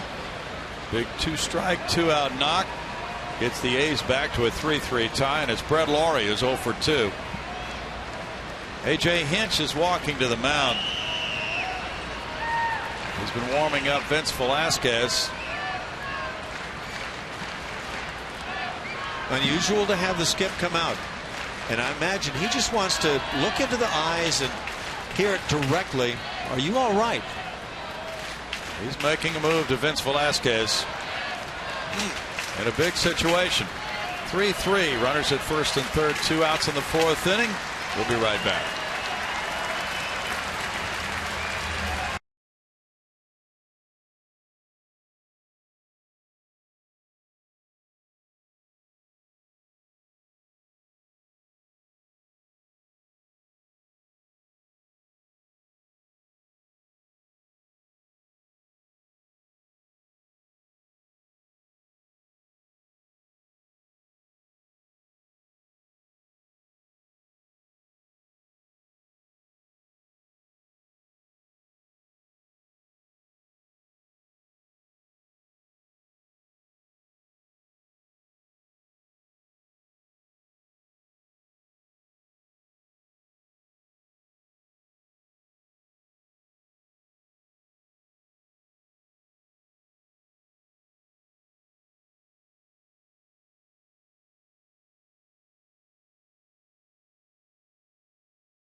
It is time now for our AT&T call to the bullpen.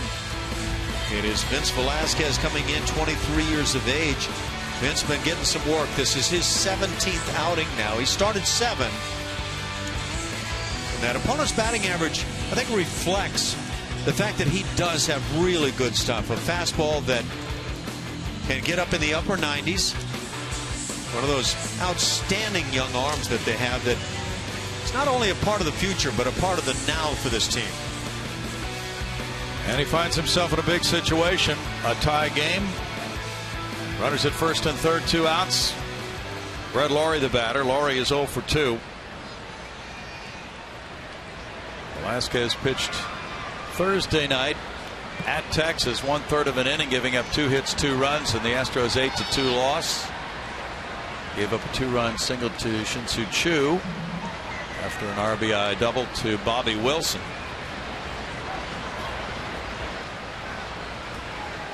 When he pitched in Oakland September 7th, he gave up a homer to Josh Fegley. That's ball 1.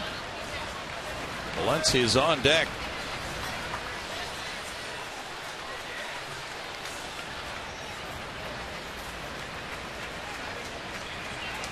This is the third major league stint of the season for Vince Velasquez.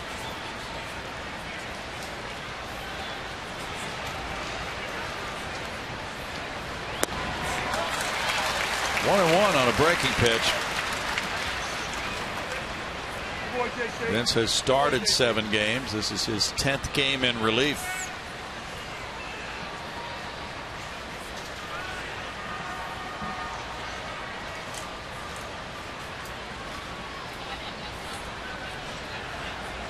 Astros relievers are on a rough ride here in the month of September. A.J. Hinch was questioned about that in his media session before the game tonight. And he said, well, it's not everybody in the bullpen. It might be one appearance that's rough for one pitcher, and the other guys in the game might be doing fine. 1-2. Last night was a tough night for Pat Neshek, who drew the loss. Both strikes, the breaking ball, and that one pretty much over the top.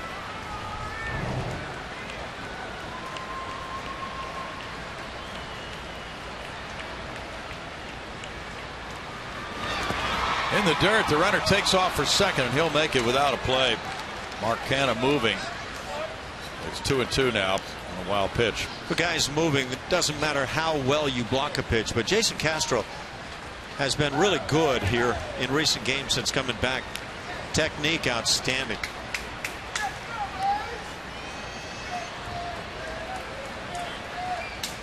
Now 2-minute scoring position for Brett Lawrie.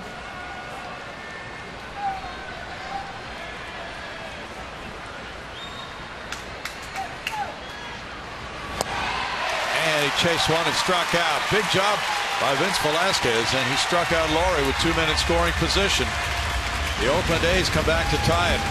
They scored 2 runs on 3 hits and strand 2, and it's 3-3 in the 4th.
Face off next weekend against their in-state rivals, the Texas Rangers, in the Lone Star Series, presented by Montejo. Next Sunday, 10,000 fans will receive an Astros team poster at Fan Appreciation Day. For tickets, call 1-877-9-ASTROS or visit astros.com. It's 3-1 Rangers with Cole Hamels on the mound against the Mariners, bottom of the 2nd inning in Arlington. The Astros right here in a 3-3 game, batting in the 4th inning. Evan Gattis leading it off against Sonny Gray. Gray delivers, and it's strike 1. Scott Kazmir in 3 2/3 innings allowed 5 hits, 3 runs, walking 3, fanning 2. Kazmir threw 83 pitches, 62 strikes.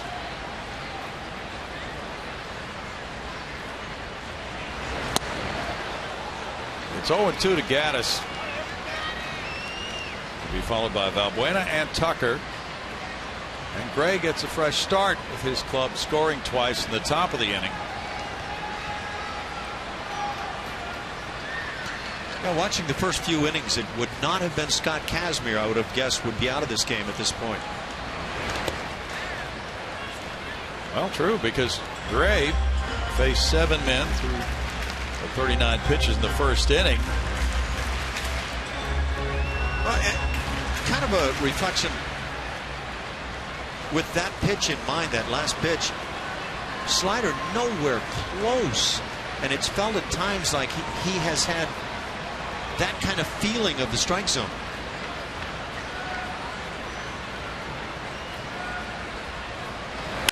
Gaddis rips one into left.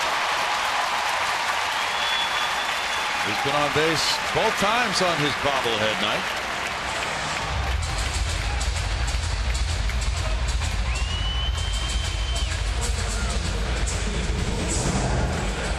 Well, he gets the fastball. Tough to tell if that was a fastball or change, but right through the heart of the plate and just jammed into left field. Sonny Gray probably fortunate that ball was hit on the ground. True. 39 pitches, then 11 and 13. So he has kept himself in the game at 67 pitches now by regrouping after that first. Valbuena hit the fly ball to right field. Gaddis then ran into an out at second base on it, as it turned into a 9-6 double play to end the first inning. There's ball one. Both Gaddis and Colby Rasmus were tagging up on the fly ball. In for a strike. It's 1-1.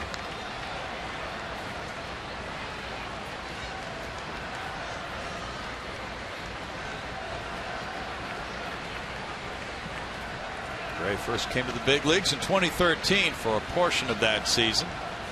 Last year was his first full season. This year he was an all-star. 2 balls and a strike. Well, Gaddis has done something that's been difficult for opponents of Sonny Gray. He had held the leadoff man in an inning to a 196 batting average this season coming into this game. 3rd lowest in the American League. Altuve led off the first with a double. Now 3-1 to Valbuena.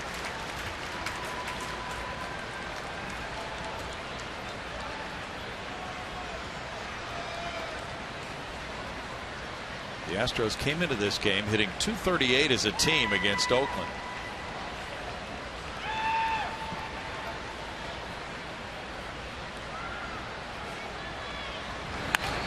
Check swing roller to the left side. There's the flip by Valencia and the turn by Laurie, but safe at first. They get the force on Gaddis from 5-4. That was all the A's could do defensively, and it wasn't what you'd call a quick turn, but they still almost got the double play. It's a nice effort by Valencia from third base.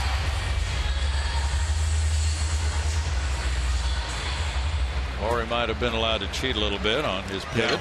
Yeah, that's a good call. Valbuena easily beating it despite that. Preston Tucker rolled out to second on a 3-2 pitch earlier. There's strike one, but that is something that umpires allow with a runner coming in from first to second. They do allow double play pivot man to get his body out of the way.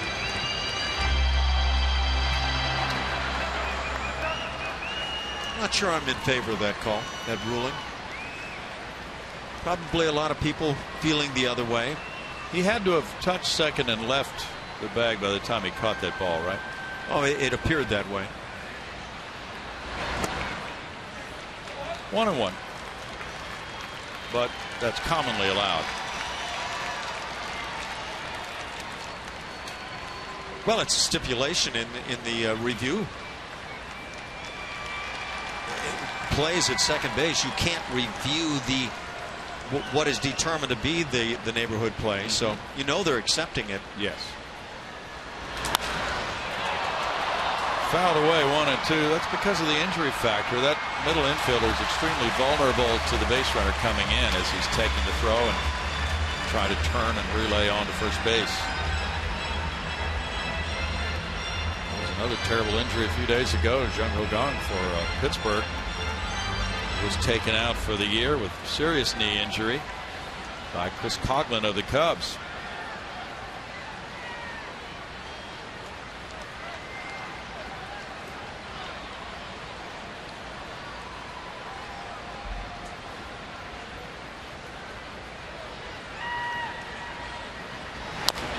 Tucker with a high bouncer hits it foul. It's still 1-2 to Preston.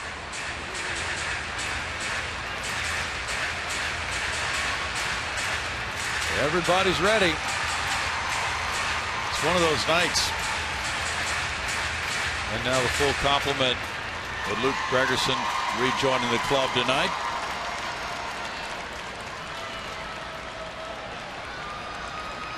Sonny Gray trying to stretch it out here for Oakland after his rough first inning, allowing 3 runs, so his bullpen will not be called upon so early.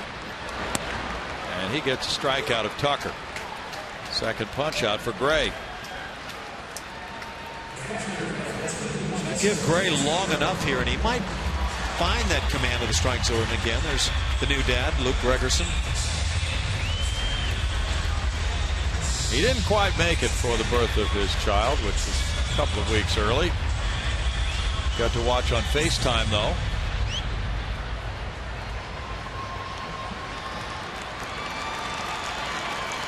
Jason Castro reached on a walk in the second inning. Brett Laurie's way out in right field for Castro. Angels now have a 3-0 lead over the Twins. They're in the top of the 6th inning in game 2 of the doubleheader. The Angels are going for a sweep.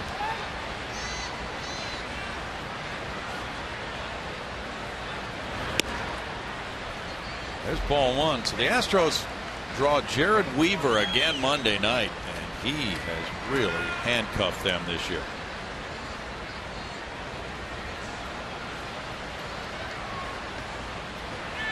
A lot of times you have to gear up for a game facing a guy. I think you have to gear down for Weaver. Yeah. He throws so slow, he's below bat speed of major league hitters. It's really in that 84 to 87 range typically with his fastball.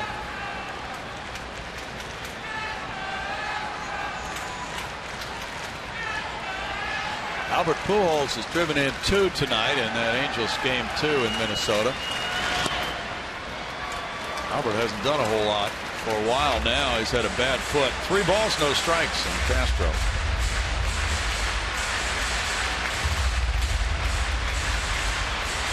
Altuve getting ready. 2 outs in the inning. He would hope to have a chance to swing the bat. Castro walked his last time up.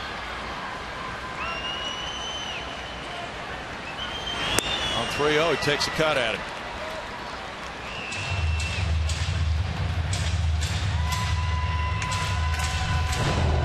The Astros playing for that instant rally.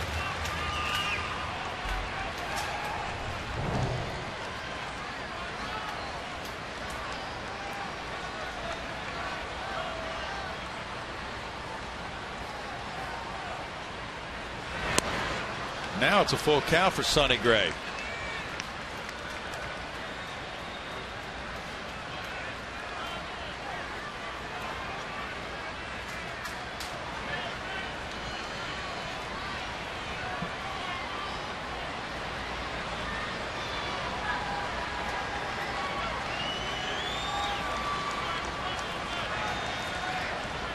Bueno ready to go.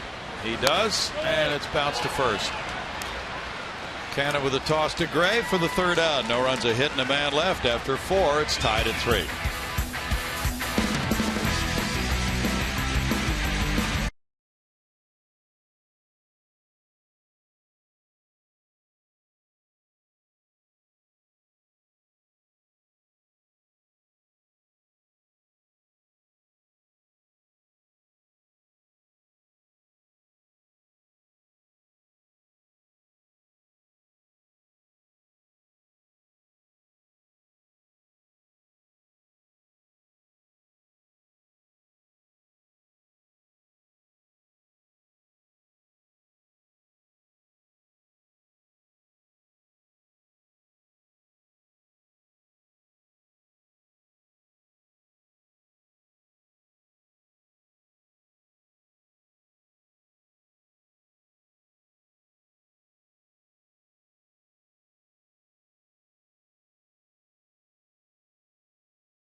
play Name That Astro. It must be that guy's birthday. This is brought to you by your local Honda dealer. This Astro was once called the Rodney Dangerfield of baseball. He wrote a magazine column called What's Brewing, and he only struck out 100 plus times once in 17 seasons. Tweet us your best guess. We're going to tell you who it is a little bit later. Rodney Dangerfield of baseball? Okay. Any clues, Ash? Yeah, I sat and guessed today for about close to an hour before I came up with it. Danny Valencia takes strike one. He has a single and a walk. Vince Velasquez in relief of Scott Kazmir starts him with that one. Butler and Semien to follow in the Oakland fifth in a 3-3 game.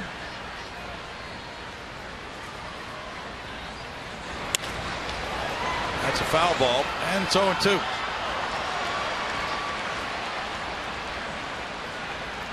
The A's are on a long road trip. They're 4-4 so far on this trip. They lost 2 of 3 in Texas and then split the 4-game set with the White Sox. They have been eliminated from the AL West race, and they have a tragic number of 1 to be eliminated from the playoffs.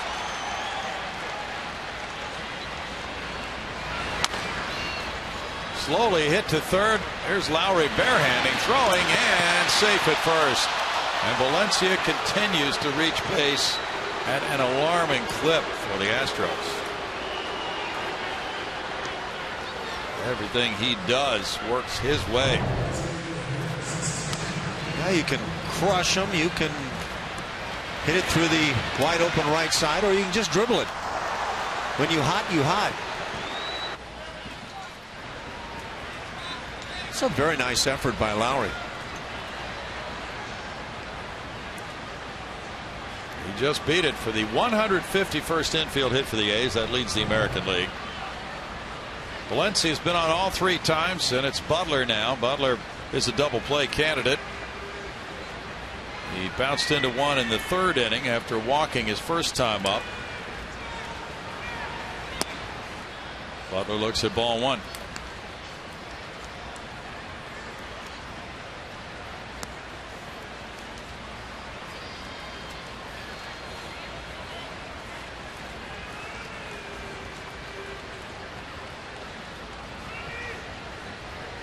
Butler's now grounded into 24 double plays this year.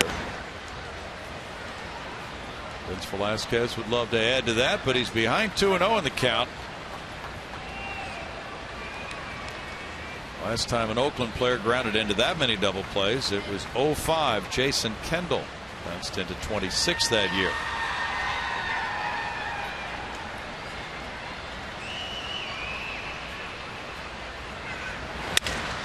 Broken bat. It goes to Correa. He goes on to Altuve, who turns, and Valbuena receives it in time for a double play.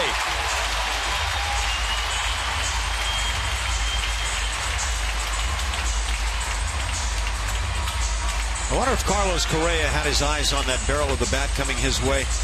And it wound up more toward third base than shortstop. But watch as the barrel's in the air and the ball's coming toward Correa. That's got to be a distraction.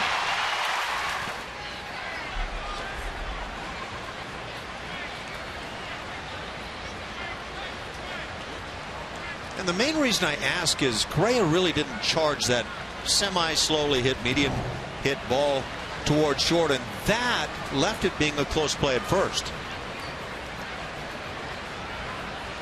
2 double plays, both hit into by Butler, and now it's Semien who homered in the 4th. He's 1 for 2. Ball 1. Smolinski homered in the 2nd. The Mark Canha single tied the game in the 4th inning, and then with 2 men on, Velasquez came in and struck out Lowry.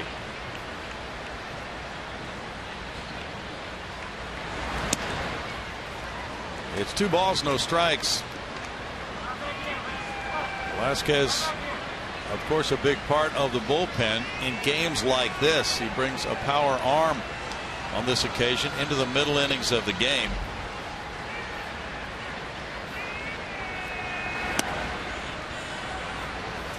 Ball's behind 3-0. Charlie Kerfeld. Was he the Rodney Dangerfield of the Astros? I don't think so. Larry Anderson. Larry wanted to be. Cecil Cooper. Now, I had never heard that, the Rodney Dangerfield of baseball. Had you? Nope. In other words, he got no respect. 3-1 because there are many people out there who do not know Rodney Dangerfield. Here's my assessment. This guy, or gal as the case may be, got plenty of respect, but really intriguing. Okay. Inside, Semien takes a walk. That's the fourth walk for Astros pitching. Smolinski to follow. He's 1 for 2, a homer. Correa made that outstanding catch on his little looping liner to shallow left field in the fourth inning.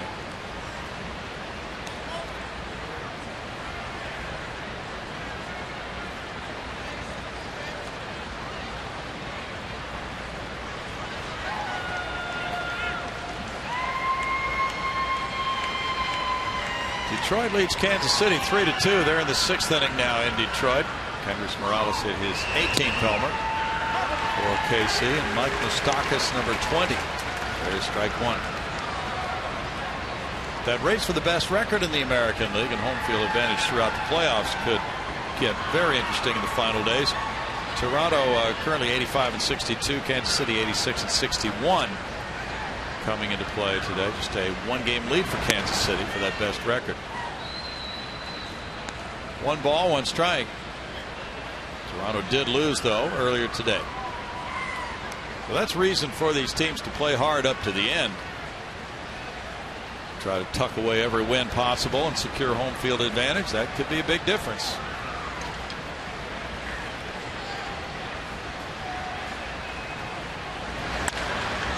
That's driven out to left field. Could be big trouble. That one is high off the wall. It kicks past Preston Tucker.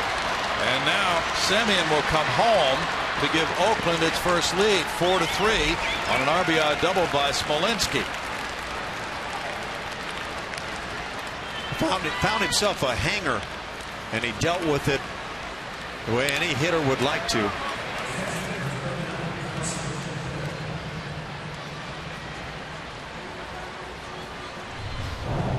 Let's this breaking ball stay up right through the heart of the plate.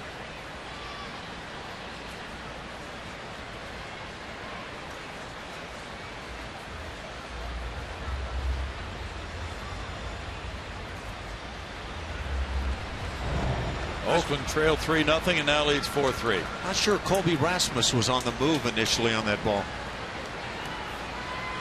6 doubles for Smolinski. That's 7 hits for Oakland, 4 for Houston.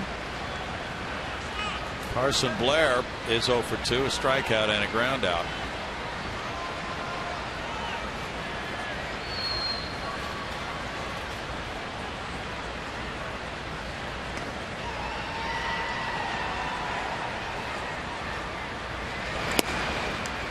Strike one call to Blair.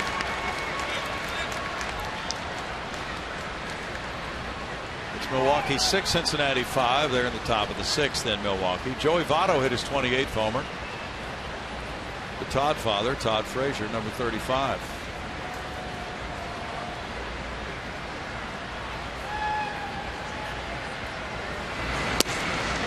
In for a strike. No balls, 2 strikes. White Sox lead 3-1 at Cleveland. They're in the top of the 6th inning. Cleveland is in that wild card race, 3 behind Houston for the second wild card spot.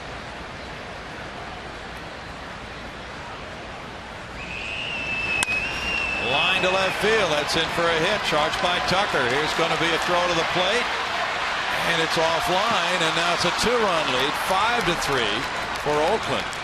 And Blair continues on the throw to the plate to second base.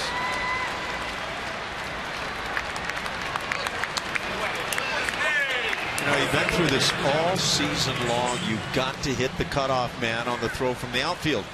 Otherwise, that trailing runner picks up an extra 90. Clean base hit, no question about it. And Tucker got the baseball maybe an instant before the runner hits third base, but then launches a throw, uncuttable, unhandleable for Jason Castro. Not backed up properly.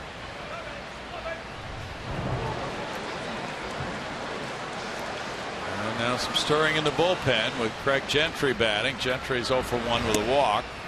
Looking at ball 1. 5-3 Athletics. After the double play ball, Semien drew a walk. Smolinski doubled him in, and Blair has singled in Smolinski.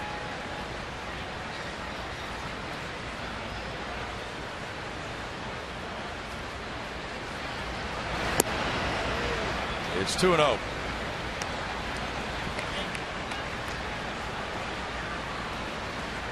That was Blair's second major league RBI.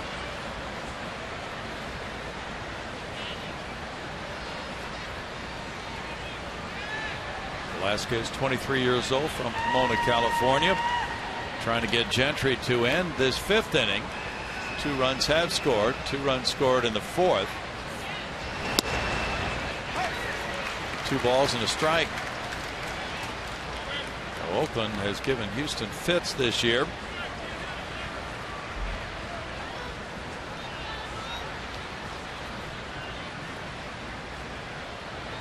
The A's have the worst record in the American League.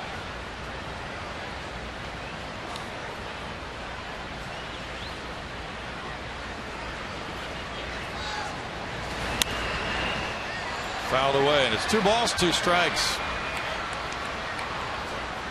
Billy Beane gave Bob Melvin the 2-year contract extension through 2018.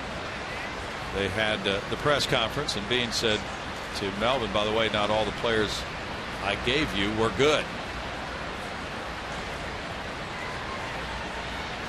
Well, I think you could say that even on a championship team, though. But it's been one of those rare down years for the A's.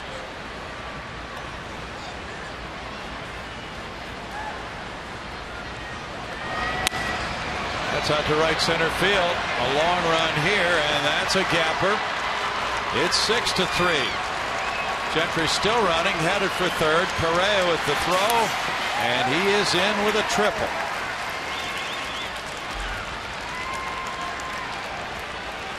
First triple for Gentry this season. That's his 3rd RBI. He has 10 career triples.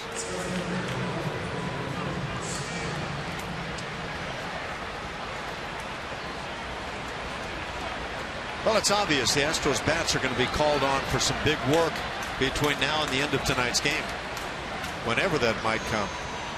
6 runs on 9 hits, and the A's have exploded. They got solo homers in the 2nd and 4th, and an RBI single in the 4th, and now with 2 outs after the double play ball hit by Butler, it's been a walk, an RBI double, RBI single, RBI triple. Billy Burns will be the batter. Chad Qualls getting ready in the bullpen in the 5th inning. That's early for him.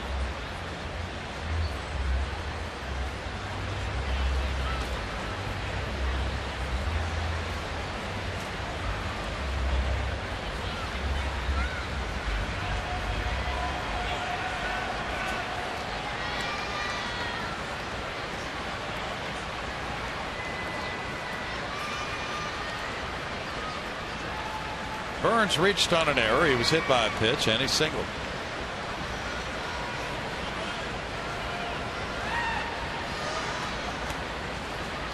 He's the 7th Oakland A to bat here in the inning. Billy, 25 years old, from Atlanta. Takes ball 1. He went to Mercer University. Washington drafted him in the 32nd round in 2011. He had just 6 major league at-bats last season.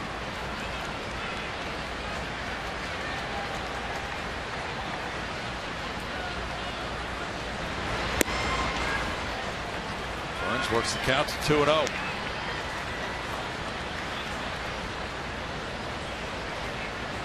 The 25th pitch of the inning coming up.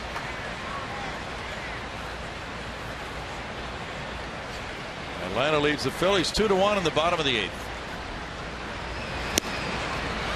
2 balls and a strike to Burns.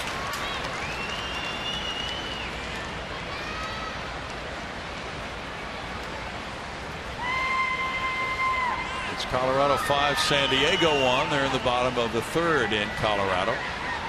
Rockies got 4 in the first. Strike 2, and it's 2-2.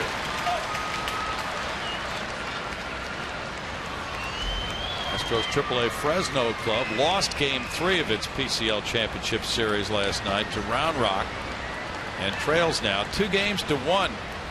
Game 4 is tonight in Fresno. Asher Wojciechowski pitching for the Grizzlies. 3-2 now.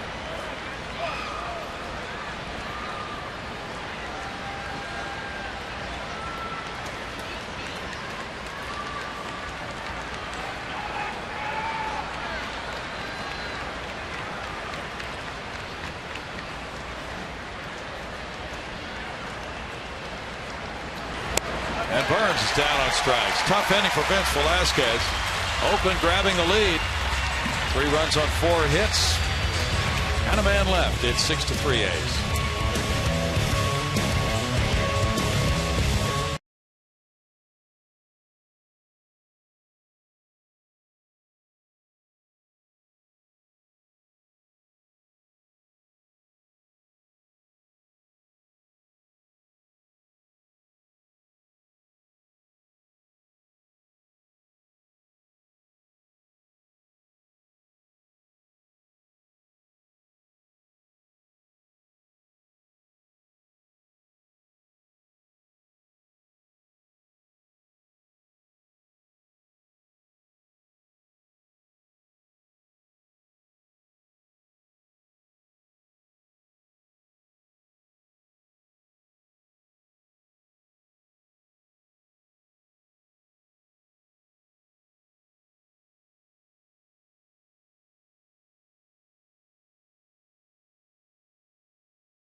Now at Southwest.com.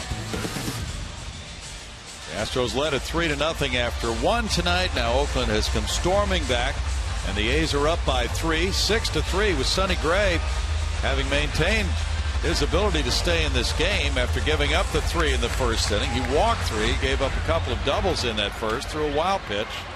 There was an error, but now he finds himself in a position to get his 14th win. Jose Altuve leads it off in the home 5th. Altuve led off the Astros first with a double, took third on a wild pitch and scored on a Carlos Correa sac fly. In the second inning, he bounced into a double play. Lines one to left field. He's hustling around first. The ball played back in by Smolinski with an accurate throw. And Altuve has a couple of hits tonight. 181 for the season. And of course that means he needs 19 more in the next 13 and a half ball games, and that would get him to 200 once again. But that's your aggressive start to an inning. Swing the bat well. Nobody does it better on the Astros club than Jose Altuve.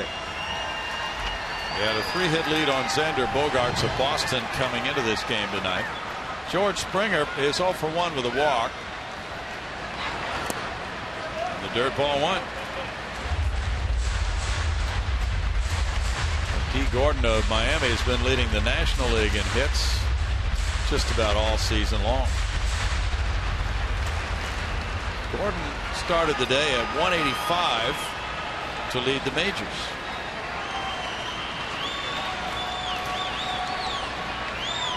Correa's on deck.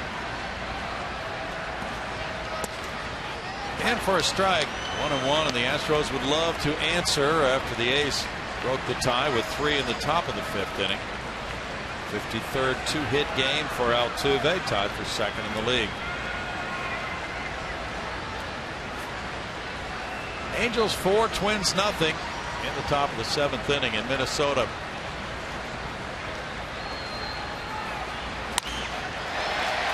Into left field. Springer with a hit over Semien. And now the Astros stir up some trouble with runners at first and second. Nobody out for Correa.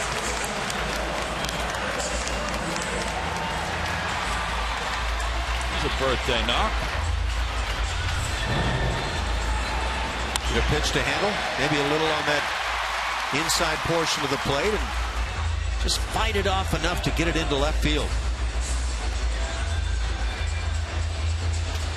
Semien went high for it. Springer getting it just out of his reach. And 2 men are on for Correa, who delivered a sac fly in the 1st inning, grounded out in the 3rd. I think we would agree it's a night where Sonny Gray has not had his stuff. True. That's a night where you have to take advantage of him.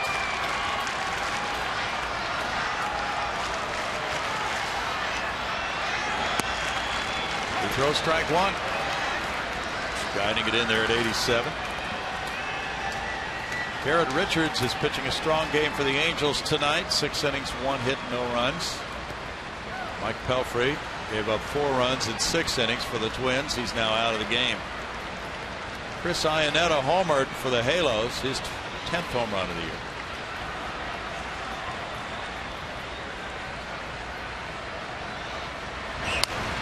Foul back. No balls, 2 strikes.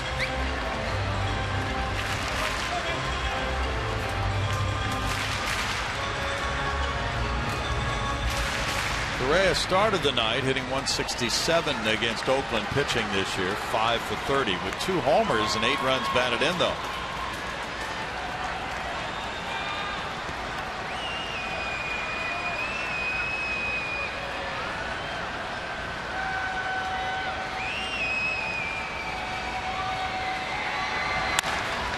Bouncer, and Semien will go back to second for the out on a stretch by Laurie. Excellent job by Laurie of stretching out toward third base on out number 1. Altuve to third and Correa reaching.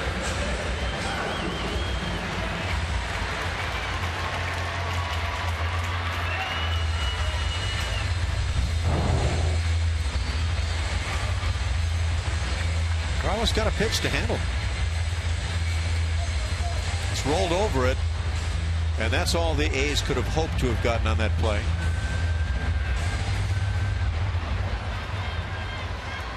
Semien didn't make a great throw. He did the right thing and kind of taking his time because there was no shot at the double play. Lefty Drew Pomeranz is warming up for Oakland. Jed Lowry is 2 for 2, an RBI double in the 1st inning. Colby Rasmus to follow. That's ball 1.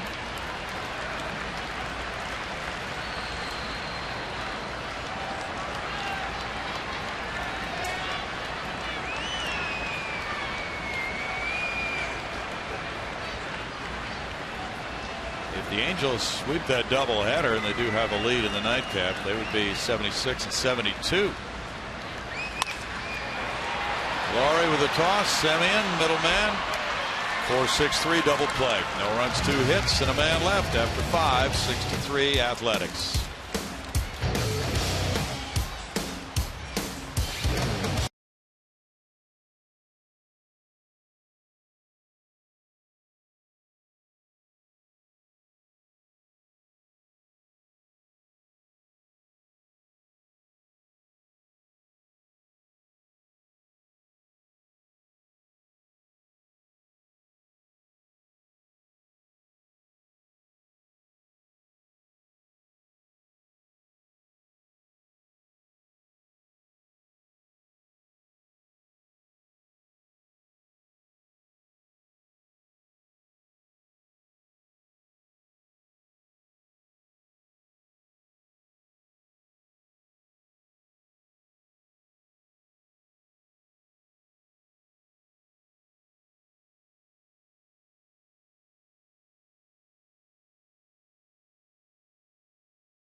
Family-friendly activities at every Sunday home game presented by Kroger.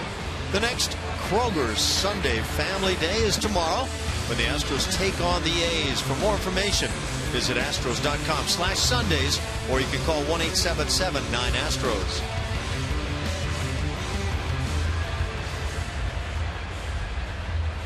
.110 start tomorrow for the finale of the season series. Colin McHugh and Aaron Brooks to do the pitching. Cute little youngster there. Vince Velasquez comes out after Oakland got 3 on 4 hits in the 5th inning. He starts the 6th facing Mark Canha. Canha drove in a run with a single in the 4th inning off Scott Kazmir. He's 1 for 3. Fastball, strike 1. 9 hits for Oakland, 6 for Houston, each club with 1 error. The Athletics have stranded 7. The Astros have left 4. Now Boston came up with 5 in the 9th inning, and the Toronto closer Roberto Osuna was the loser. Boston beating Toronto 7-6. Xander Bogaerts hit his 6th homer. Jackie Bradley Jr. number 9. Encarnacion is 34th. Bautista his 36th for the Blue Jays.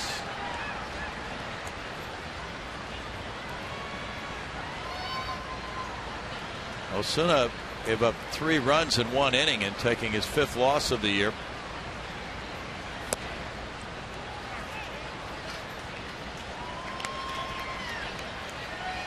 One ball, 1 strike to Canha on the appeal. Oakland got the ruling there from Muchlinski. Brett Oberholzer got the loss last night in that AAA playoff game for Fresno, giving up 6 runs in 4 2/3 innings. 1 and 2. Tyler Heineman drove in a couple of runs, and he made a sensational play. He was catching last night with a runner at second on a bunt play. The bunt was popped up. It wasn't in the air very long. He made a diving catch of the pop up, and then from his backside he doubled the runner off second base. Fastball and a strikeout. Number 2 for Velasquez.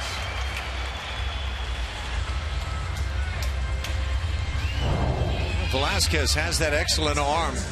Just brings it up and gets the swing.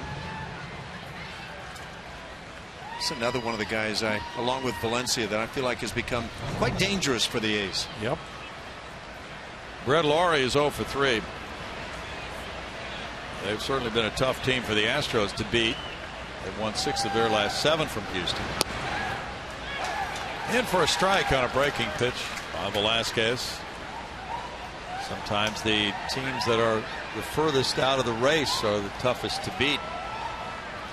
Well, you might be thinking, well, they've got nothing to play for, but got a number of guys playing for a chance to play again next year. True. 1-1, and you know, without that pressure of the teams in the race having to win to secure a playoff spot, just going out and playing baseball. Yeah, the implication being you play loose. I don't know that I've seen anybody play looser than what I saw with the Texas Rangers in that recent 4-game set. Fly ball, and Tucker in left field comes in for it. 2 outs. And of course the Rangers in that race, but they've got, in particular, Adrian Beltre kind of leads the way in that loose brigade. He does. They lead it right now, 3-1 over Seattle. Going to the bottom of the 4th inning with Cole Hamels on the mound for Texas. Valencia has been on all 3 times. He is 2 for 2 with a walk. He started the night a career .415 hitter against the Astros, and he has raised his average.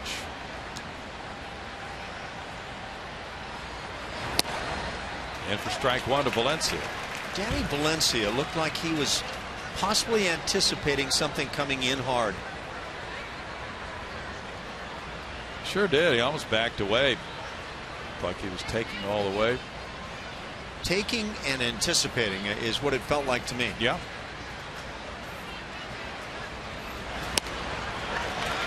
Oh, 2.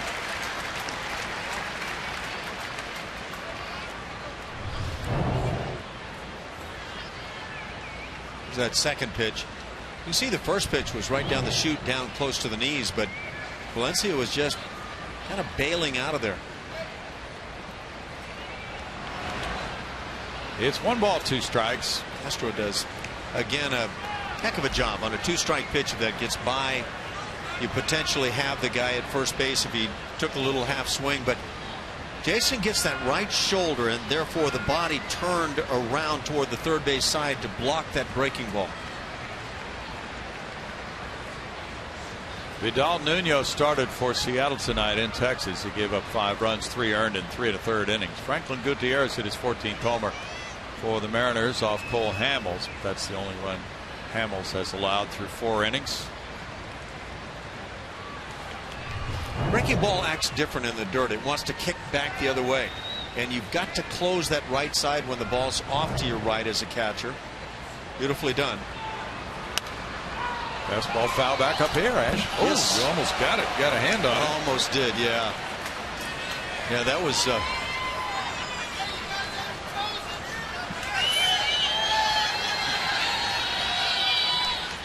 Go ahead, Brownie. You play the part of the hero, okay? There was a little guy down there. You did the hard work. You know what? You stopped it. That's the first one that we've had in this booth, at least that I recall, in 3 years. First one in years. That's right. It's hard to get him up here. It's a narrow opening. It has to be above the screen and below this area, not too far above our heads, so we don't get many at all. That ball found the narrow opening between my forefinger and my thumb. Good thing you got a hand on it. The rest of us were under the counter. It is a perfect location, though. I was a screamer. You don't have to tell everybody how I reacted. And a strikeout for Vince Velasquez. He has a 1-2-3 6th inning. He has 3 strikeouts in the game. Now the Astros, trailing 6-3, come up in the bottom of the 6th inning. Rasmus Gaddis Valbuena due to bat.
Had a nice Saturday night for that youngster, and she would find it to be even nicer. And her mom.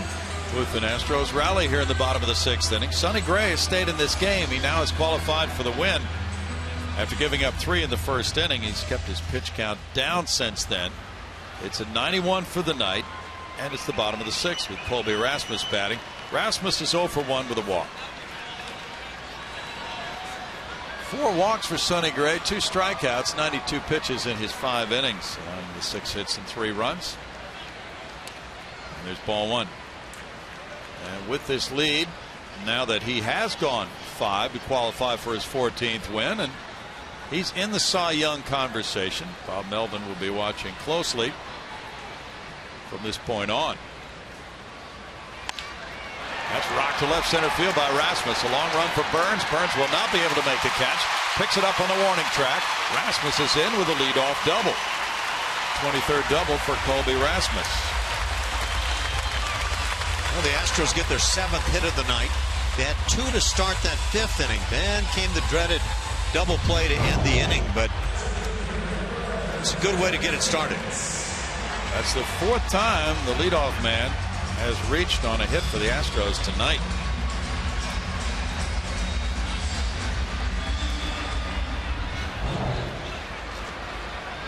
Rasmus aboard for Gaddis. Gaddis has a walk and a single tonight. Valbuena's on deck. Drew Pomeranz is warming up again for Oakland. He had been up earlier. And the dirt ball 1.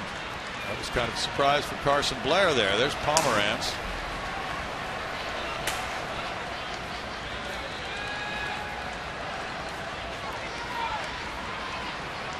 Rangers now lead Seattle 5-1 in the bottom of the 4th.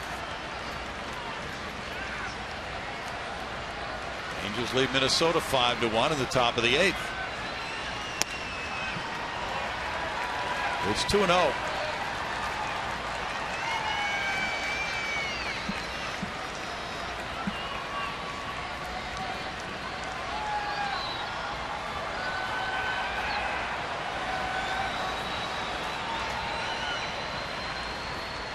Sonny Gray's been able to hold leadoff men in innings to a .244 on base percentage before tonight.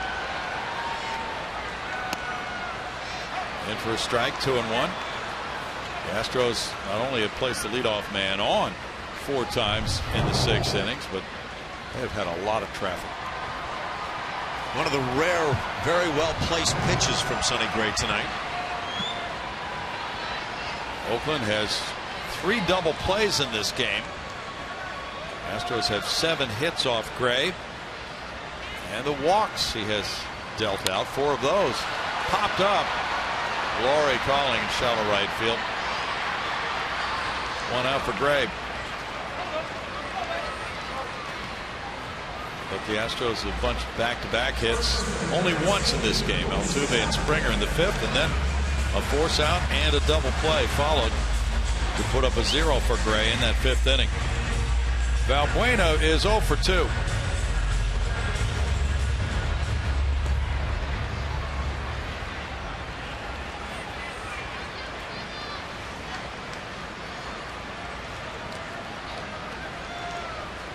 Luis hit a fly ball to right, and on a check swing he bounced into a force.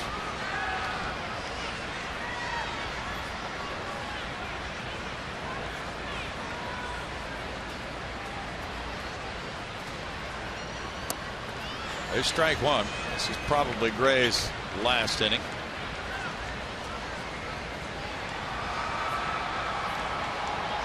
Dallas Keuchel and Felix Hernandez are the co-leaders in wins in the American League with 17. Colin McHugh, David Price, Colby Lewis all have 16. Gray is trying for his 14th tonight.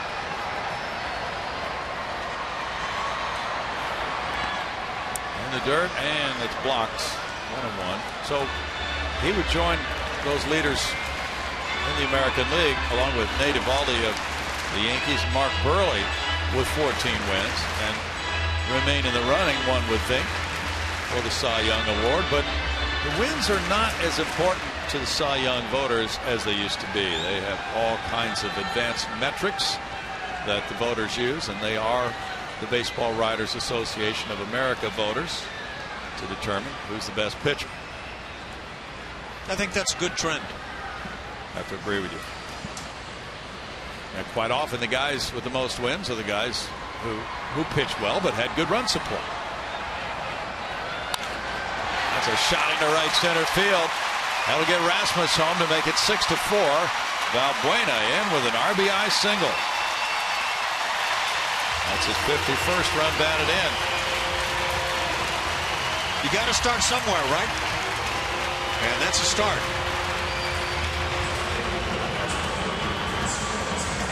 Valbuena heading down to first base, made sure to wave the runner on into home. Yeah. we go. We get a little style right there, and now he's going to proceed to wave Rasmus home.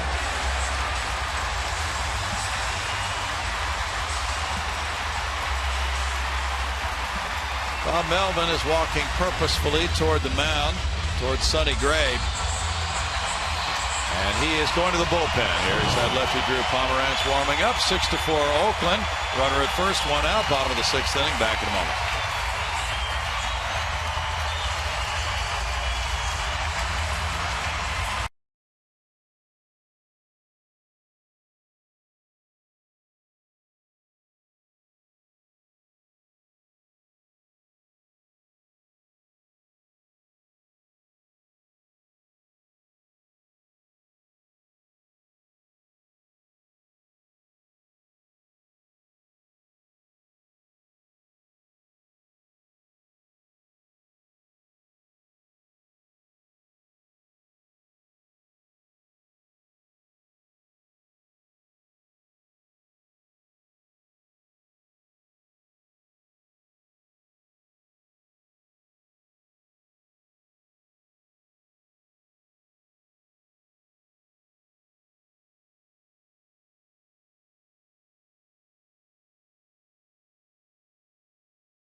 Corners, a dedicated section for fans to show their support. That for our Cy Young candidate. Every time he takes the mound, you get a ticket, beard, and a Keuchel's Corner Go Beard or Go Home t-shirt for Monday's game versus the Angels. For more information, visit Astros.com/Keuchel's Corner or call 1-877-9-ASTROS. Well, we looked at the Cy Young candidates before the game, and this is what we saw in the American League. You have a favorite, Ash? Dallas Keuchel. But David Price at the start of play tonight leads in ERA. Looking at Dallas Keuchel thinking, does he have glasses on there? No, he doesn't, but he has a beard. Yeah, you know, I think it's come down to those two guys right now. Kazmir has seen a drop-off, as has Sonny Gray. Chris Archer's had some tough starts recently. Chris Carter is going to be the pinch hitter here for Preston Tucker with lefty Drew Pomeranz coming into the game. Dallas Keuchel hoping Carter could come through. Pomeranz had a 1-2-3 seventh inning last night in Oakland's 4-3 win. He got the win.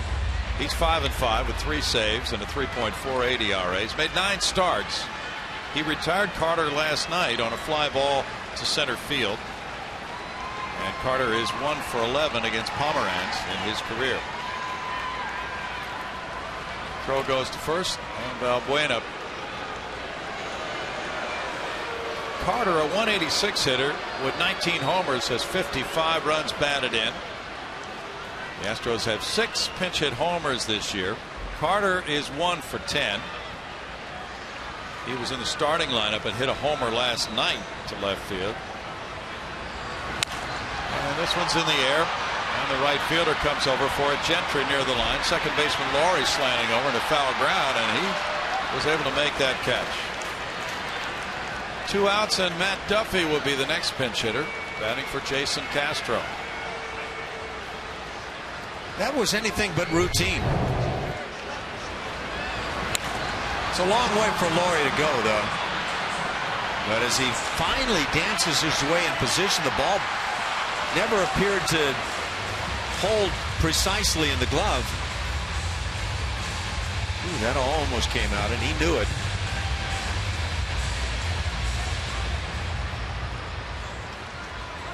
He seemed to take his eye off it there. Now Matt Duffy, 0 for 2 as a major leaguer. He was the most valuable player in the Pacific Coast League. Had a very fine year for the Fresno Grizzlies. He's pinch hitting for Castro, who was 0 for 1 with a walk. And it's ball 1 to Duffy for an Fernando Rodriguez warming up for the A's. Duffy made his major league debut Wednesday night at Texas. 0 for 2 since he was called up. He came in the 4th inning. 26 years old from Boston. He hit .294 at AAA, 20 homers, 104 runs batted in. Fouls that one away. 1 ball, 1 strike to Duffy. He has not been timid at the plate. He looks like a guy that isn't scared. That may sound silly, but some guys just get so overwhelmed with the whole situation. And Duffy doesn't appear to be one of those guys. Altuve's on deck.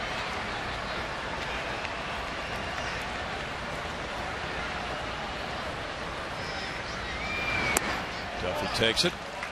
2-1. His walk rate increased as the months progressed in the minor leagues this year. And he had an .850 OPS in the PCL. Worked the counts very well in the minor leagues. Fouls it back. Duffy was a shortstop in high school. When he got to the University of Tennessee, he had grown a couple of inches to 6'3". And then he was a third baseman. This year, he played third base for the most part, but also a fair number of games at first base for the Fresno Grizzlies. He was a 20th round draft choice in 2011 by the Astros. He's been an all-star each of his 5 seasons in the minors. Fouls it back. And yet not touted as one of the big tools guys from the minor league. Right. Just a guy that can play the game. And there's a difference between those types of players. George Springer and Carlos Correa, tools guys that could also play it, but there can be a division with the players.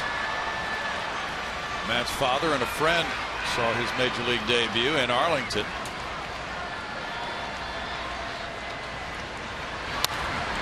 Fouls it back, and his dad may be here. He had said in Arlington that his dad was undecided about coming to Houston, but he may have decided to make that short trip from Arlington and see a few more games.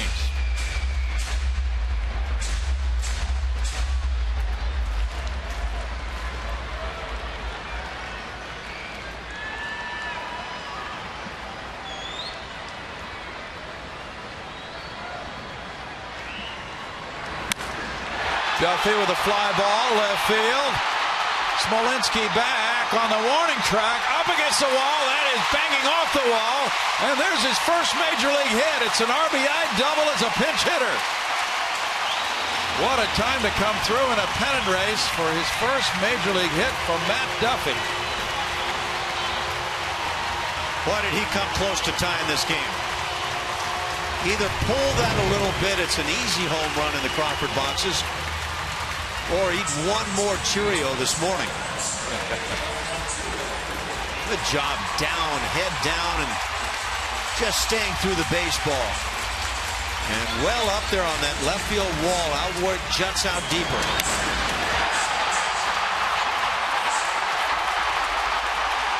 Like I said, he's one of those guys. He impresses me as not being scary. He's going to give you some good swings, and we've seen just a little defensively, but he can play it. He's knocked Drew Pomerantz out of this game. Duffy has come out for the pinch runner, Jake Marisnick. It's now a close ball game as Duffy has come through, and we have a pitching change more in a moment.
The Oakland A's now 6-5. We're still bottom 6 here. And Matt Duffy played in his first Major League ball game against the Texas Rangers, had a couple at bats there, but of course not getting the first hit. He did say in that first ever at bat at the Major League level, he actually blacked out. Couldn't remember what happened. He actually grounded out. But good to hear him talk about getting that first game out of the way, getting his feet wet a little bit, made some defensive plays as well, so it was good for him to just settle down. And of course, first game here at Minute Maid Park comes up big for the team, guys. Good story. That's a feel-good moment. On that Houston bench for Matt Duffy, former Astro Fernando Rodriguez is warming up. He's 4-1 with a 3.63 ERA. In 4 games against the Astros, he's had tough sledding this season, an 8.44 ERA for 5 1/3 innings. So Brownie, back quickly on Matt Duffy. I told you he wasn't scared. You can't be afraid of what you can't remember, right? And he didn't black out on that one. He almost hit a 2-run homer. Now a 1-run lead. Pomerantz leaving. And Rodriguez ready to face Jose Altuve. The pinch runner at second for Duffy is Marisnik, representing the potential tying run in a 1-run game.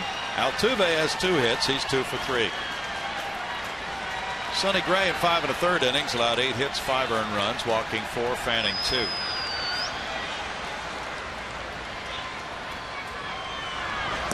Inside, ball 1.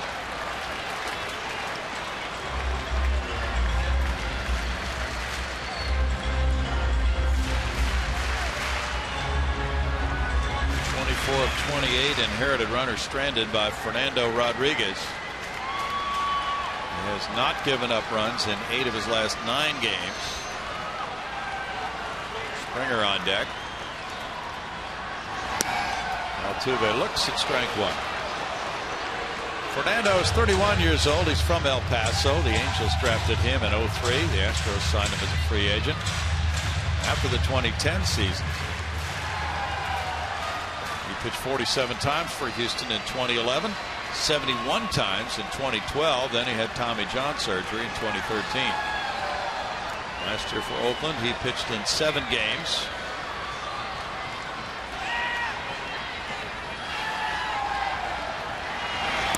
Altuve swings and it's 1-2.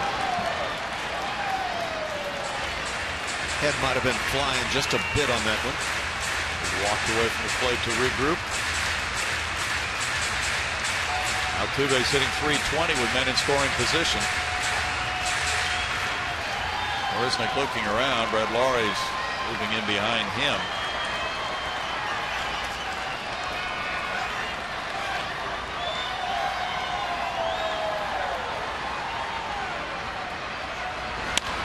Altuve puts it in the air, and the left fielder's waiting for it. Smolinski. The Astros in the 6th come up with 2 runs on 3 hits. They leave a man, and it's 6-5 Oakland after 6.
Time to name that Astro, brought to you by your local Honda dealer. Your clues: he was once called the Rodney Dangerfield of baseball. Who is he? We had all kinds of guesses on this one, but he's Cecil Cooper. So if you guessed Cecil Coop, you were right. Did you get this one up there, guys? No. Yes. You got it, Ash? Well, it took him an hour. Yeah, and I acknowledged it. It was just under an hour, actually. Okay. I think 59 minutes. Well, his internet was seconds. down, Julia. His internet wasn't working today. He has his own personal internet. I have multiple internets, and one of them was working. Okay, Colby Rasmus has moved from center field to left field. Jake Marisnik is staying in to play center field after pinch running for Duffy. And Max Stassi is the catcher.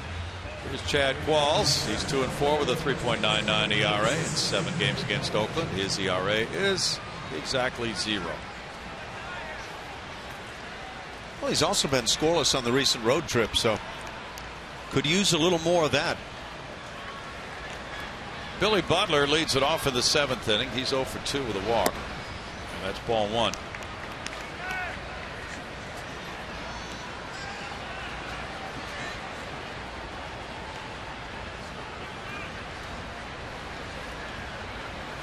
Vince Velasquez went 2 1/3 innings, allowing 4 hits, 3 earned runs. He walked 1 and fanned 4. 1 ball, 1 strike.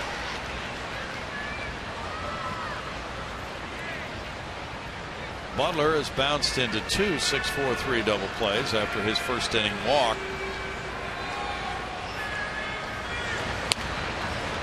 Fouls it back, and it's 1-2. Qualls is now working to Stassi. Qualls is 6th on the Astros all-time appearance list. This is number 376, 2 away from tying Brad Lidge for 5th.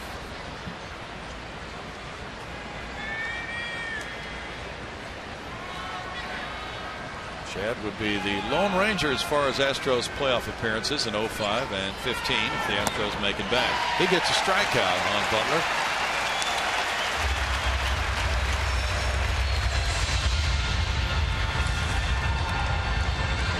That would be a certain distinction for anybody to pitch in playoff games 10 years apart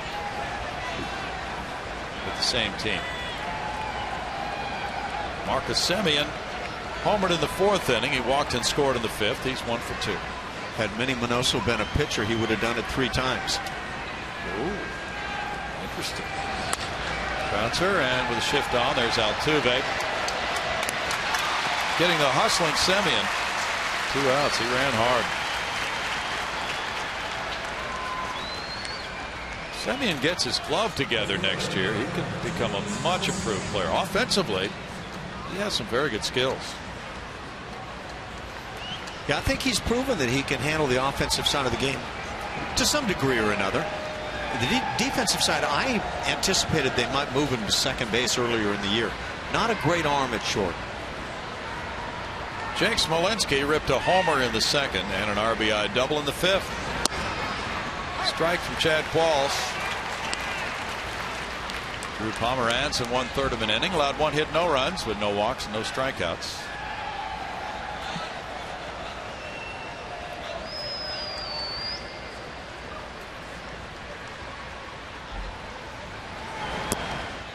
Off the plate. 1-1 for Chad Qualls. Each club with 9 hits and 1 error. Oakland has stranded 7. Houston has left 5. Oakland has grounded into 2 double plays. Houston has hit into 3 double plays.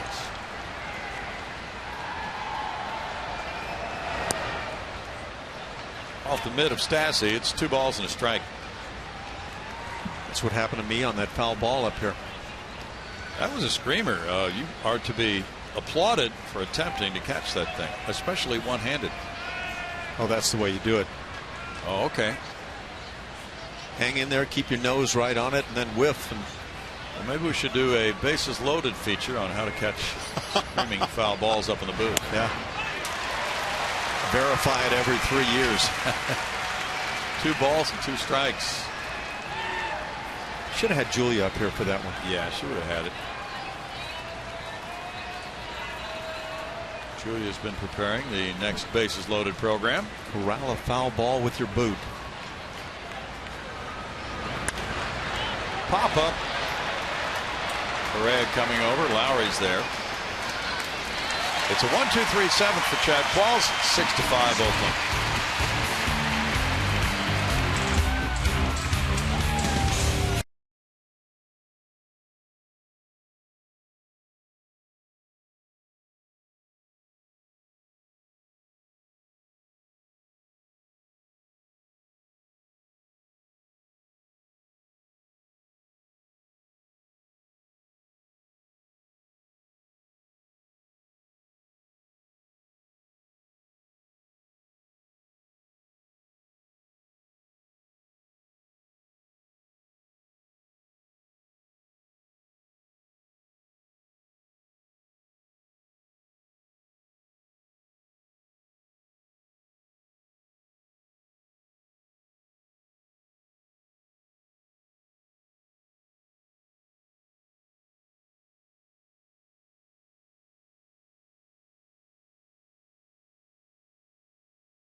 Take a look at the Astros scoring on the night. They got it started back in the first inning. Jumped on the board with 3 runs. They got it started on the fly ball. Sac fly by Correa. Jed Lowry then chimed in with a double that plated another in the inning. And then there was this little throw, knock him down, NBA kind of play mixed in. We had Valbuena after a Rasmus double to start an inning. That was in the 6th as the Astros went back with 2 more runs. And then Matt Duffy comes up with his first major league hit, slams it off the wall in left field, and plates a run. The Astros put 2 on the board and make it close. It's 6-5 as we go to this bottom of the 7th. With George Springer leading it off. He's 1 for 2 with a walk tonight. Fernando Rodriguez bounces the curveball. 4-1. Texas is in front of Seattle 9-1 now after 5 in Arlington. The Angels lead 5-1 going to the bottom of the 9th at Minnesota. Correa's on deck. Lowry due up 3rd here in the home 7th inning.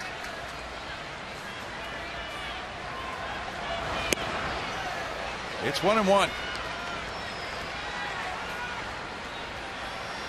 I had a question on Twitter from Jason Lyons asking if we know where Bob Ford is. The stadium announcer is not working this game here tonight. Bob has other work here in the city tonight, so he gets Saturdays off this time of year. 2 balls and a strike. He's fine. Should be back tomorrow. That longtime great stadium voice. Yeah, what a tremendous set of pipes. Great job as a stadium announcer. 1 hopper. Valencia takes care of out number 1. Carlos Correa is 0 for 2 with a sac fly. They're having a good time.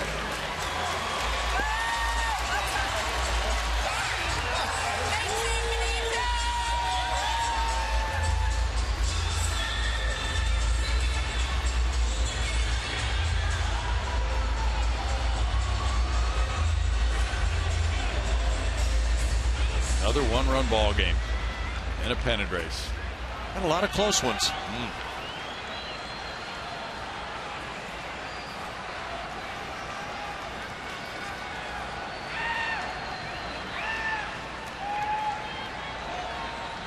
Will Harris warming up for Houston. Ball one.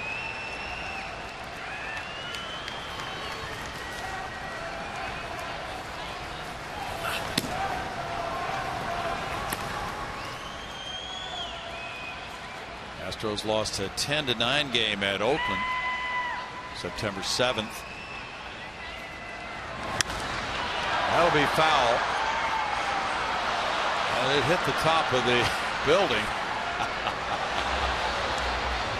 Yeah, there's one of the beams up there they're going to have to replace.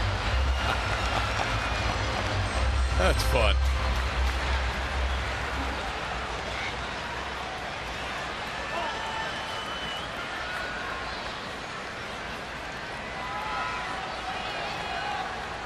It was up in that range where Dave Kingman hit one out of Montreal's Big O. Oh, that's right.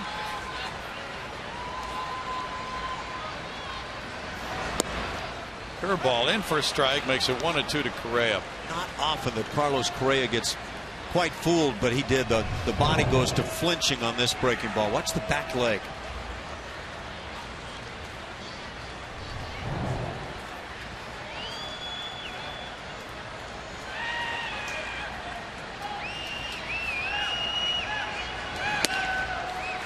Two and two. The Astros in September lost 3-2 to Minnesota, 10-9 to Oakland, 3-2 in back-to-back games at Anaheim to the Angels, 6-5 at Texas, and 4-3 last night. They have lost all their one-run games in September, all 6 of them. Line into left field. Correa's aboard with a one-out single here in the 7th. Yeah, he took an even tougher breaking ball down below the knees and got enough for the base hit.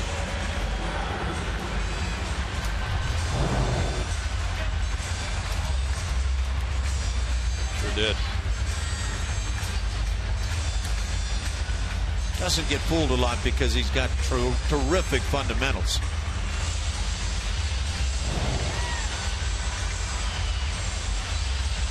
Jed Lowry follows. Lowry has a couple of hits tonight, an RBI double in the 3-run Houston first and a single in the 3rd. That's 10 hits for Houston, 9 for Oakland now, each club with 1 error tonight. Rasmus is on deck.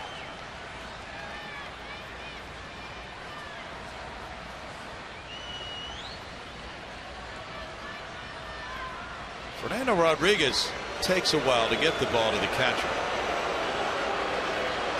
When he was with the Astros, there were some bases stolen and he was on the mound. Correa is 12 for 15 in stealing.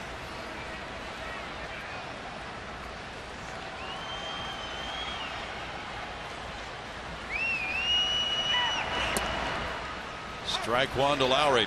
Might want that pitch back.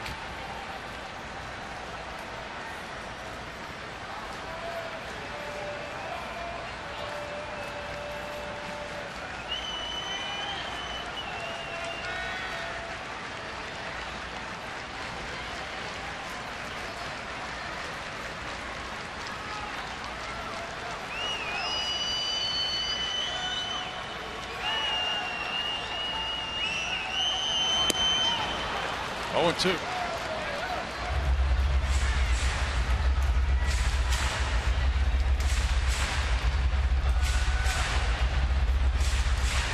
Twins are batting in the bottom of the 9th, trailing the Angels 5-1, trying to avoid being swept in a doubleheader at home. They've been a very good club at Target Field this year. It's now a final, we're told. 5-2 is that final score. The Angels win to sweep the doubleheader from the Twins. And the throw goes over. So Fernando Rodriguez rather is using different tactics here on Correa. He's held the ball at the stretch. He's thrown over, trying to combat the running game.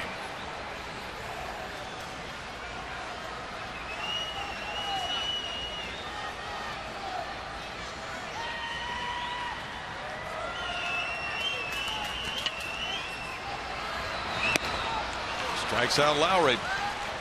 2 outs. Well, that quick little slide to the plate will stop the running game. Yes, it will. The most popular way to follow the action of the Astros baseball is MLB.com at Bat, the #1 app for live baseball.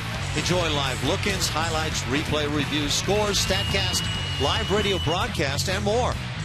Get the MLB.com at Bat app now. Well, the Angels are now 76-72. The Astros are 77-71. Rasmus has a double and a walk in 3 trips. It's ball 1 to him.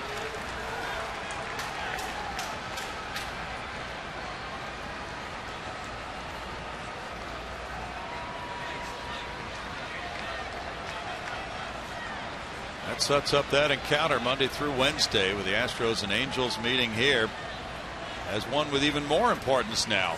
Remember that game the Astros won in Anaheim on a Sunday with the big comeback, 5 runs in the 9th inning. In tight, 2-0 just a week ago last Sunday.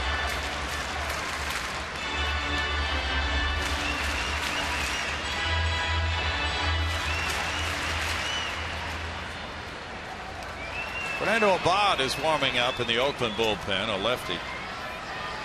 Evan Gattis is on deck.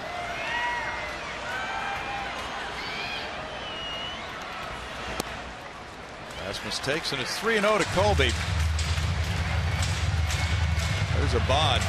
Colby drew a walk with 2 outs in the 9th last night on a 3-2 pitch.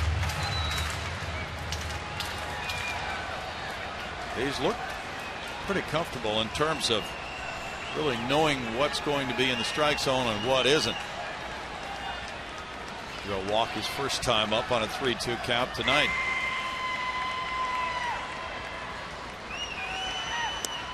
That one almost got by the catcher Blair, and it's ball 4. Runners at first and second, 2 outs for Gattis now.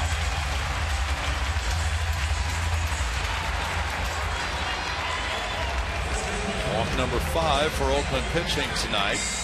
Herb Young, the pitching coach, is strolling out toward the mound.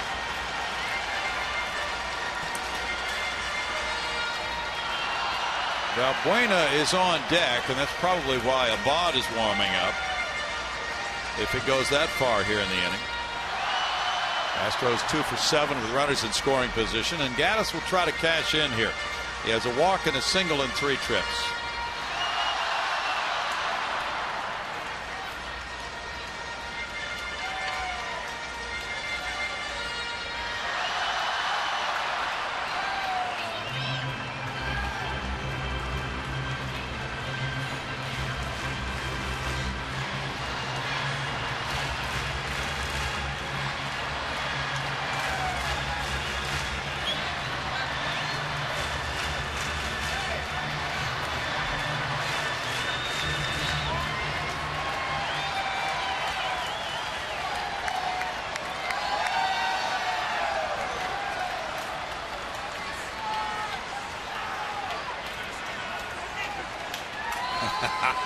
A little good luck smooch for Evan Gattis.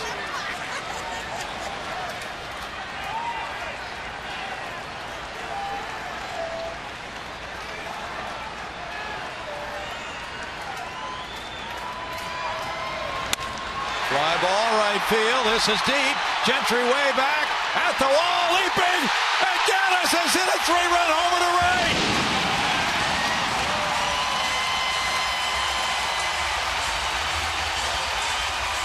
What a night for a bobblehead for Evan Gattis. And the lucky kiss pays off as he blasts one to right field. Number 25 for Evan Gattis. 8-6 Houston. Well, you just came up with the analysis right there. It is all about the kiss. And right now, Evan Gattis. Boy, that big swing was needed. He hit that very well to right field, and the Astros get their first long ball of the night. Number 201 of the season. This crowd is energized. 8-6 Houston. Back in a moment.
off with the game on the line in the 7th inning. And here's the swing, taking it out to right field. I was never aware that Lumberjacks went the other way, but in this case, it is true. He left the forest with this one. He kept both hands on the bat this time, Ash. Yeah, that's rare here in recent outings.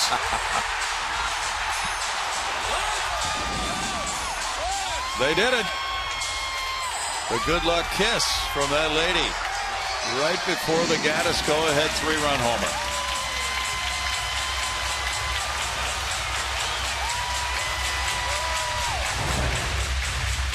Now it's Fernando Abad in the game. That was a 365-footer by Gaddis. Abad creating a lefty-on-lefty matchup, faces Valbuena. He's 2-2 with a 3.77 ERA in 57 games.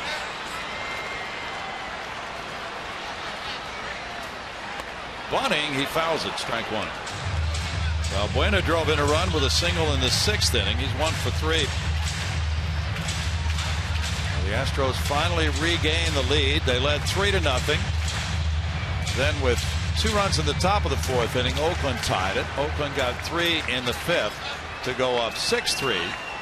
Houston with 2 in the 6th, pulling to within 1. And now the go-ahead 3-run homer by Gaddis. 0-2. That takes a win away from Sonny Gray. Will Harris and Tony Sipp for the Astros.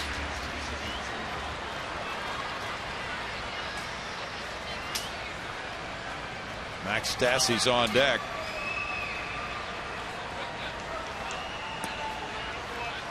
One and two.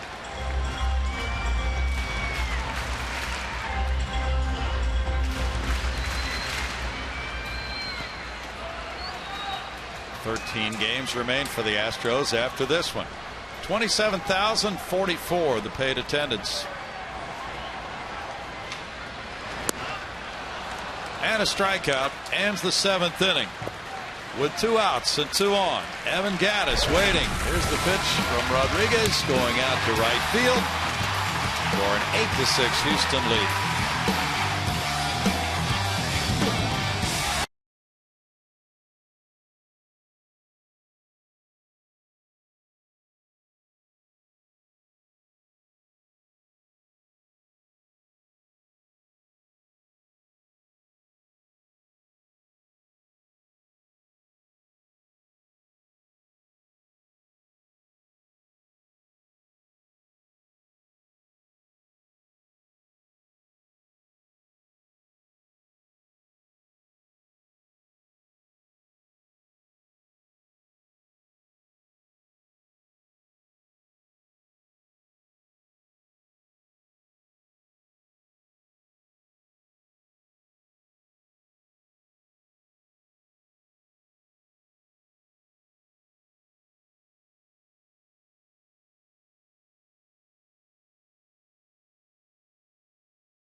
Rodriguez homers off of Blackjack McDowell and becomes the first infielder and 3rd player ever in Major League history to hit 40 homers and steal 40 bases in a single season, joining Jose Canseco and Barry Bonds in that exclusive club.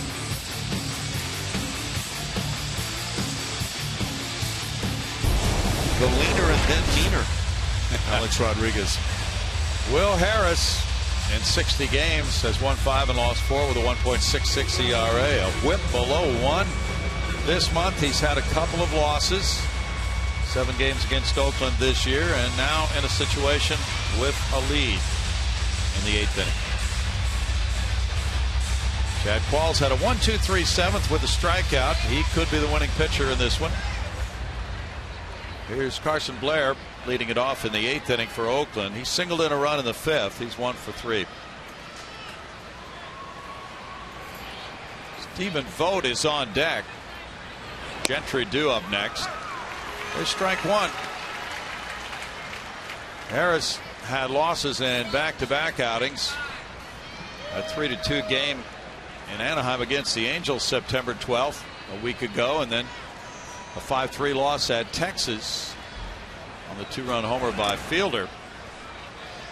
But he was always willing to go out there no matter what the situation. He's pitched effectively twice since then. Last night he came in and got a hold. The Astros had the lead. Mike Fiers with a good outing, 6 innings, 2 runs. He left up 3-2, and Harris came in to protect that lead with a scoreless inning in the 7th.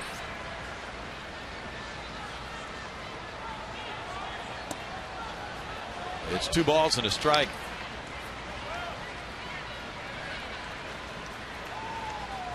Harris leads the club in relief innings pitched with 65.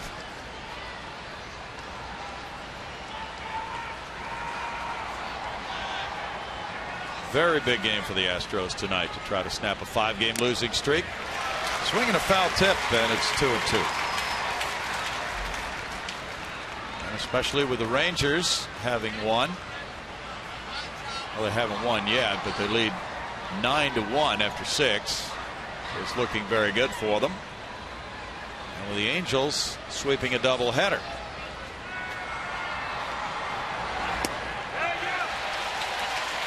He struck him out. Julia? Guess who I'm with? Yes, the Astros lucky charm today. You have to tell me what you were thinking as Evan Gattis hit that home run, because you were very excited. Yes, I was. I was telling my husband, somebody has to have hit a home run, and then Gattis went up, and I said, come on, home run, home run, and he hit it. I was so excited. We both jumped up. I had to kiss him. Kiss him. You saw the kiss, so a good luck kiss, apparently. Because I was kissing him before, and I said, God, home run, and there it was. It just went out. Are you just a lucky person? Do you have some kind of magic powers? No, I don't think I do. We should buy a lottery ticket after this. Tell me why you guys are here. What are you celebrating? Our daughter, our anniversary, 45 years. 5 years. Congratulations, Evan Gattis, coming up big for you guys tonight. Enjoy your bobblehead, the lucky bobblehead, and the lucky kiss from these Astros fans. That is so nice. Good interview, Julia. A heartwarming moment. Now we have a pinch hitter. Coco Crisp is coming up for Craig Gentry. Stephen Vogt had been in the on-deck circle, and then the move was made, and Crisp is announced. Now A.J. Hinch is coming out. He's had warm-up action in his bullpen. And that'll be it for Will Harris. So we'll see if there's a change here. No, Crisp is just changing his batting helmet because he's going to be facing a lefty. Tony Sipp with the score 8-6. Back in a moment.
Get your running shoes on and join us for the Badges and Bases 5K and 10K run at Minute Maid Park on Saturday, October 3rd. Kids 12 and under can enter the Kids Fun Run, and all participants will receive a commemorative T-shirt. For more information, visit astros.com/run. Brownie? Thanks, Julia. It sounds like a fun day on Saturday, October 3rd. You guys will be in Arizona. Tony Sipp comes out for the top of the 8th inning with 1 out, nobody on. In 54 games, 2-4 with a 2.23 ERA. Lefties 239 against him, and he will turn around the switch hitter, Coco Crisp. Yeah, and it's intriguing that AJ goes this direction. It has not been a big year for Coco Crisp. He's hitting 154 against righties, 194 against lefties, and a little better slugging percentage against the lefties. So, yeah, I'm curious what this one might be about. That's strike one. Crisp 1 for 10 against Tony Sipp. Sipp had a 20-game scoreless streak until last night. He was charged, or last time out against Texas 2 nights ago. Gave up a run in 2/3 of an inning. He gets a swing there, and it's 0-2. Luke Gregerson warming up for Houston.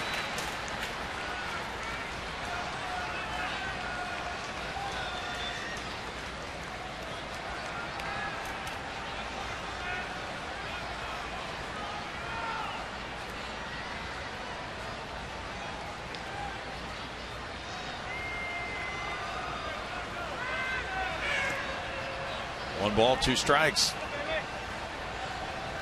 Very entertaining game tonight. The Astros charged down in front with 3 in the first off Sonny Gray, but then Oakland started to come back, got a couple of solo homers in the 2nd and 4th by Smolinski and Semien, and then were able to tie it on a Mark Canha single later in the 4th inning, getting 3 in the 5th to go up 6-3. Now it's Houston up by 2, 8-6.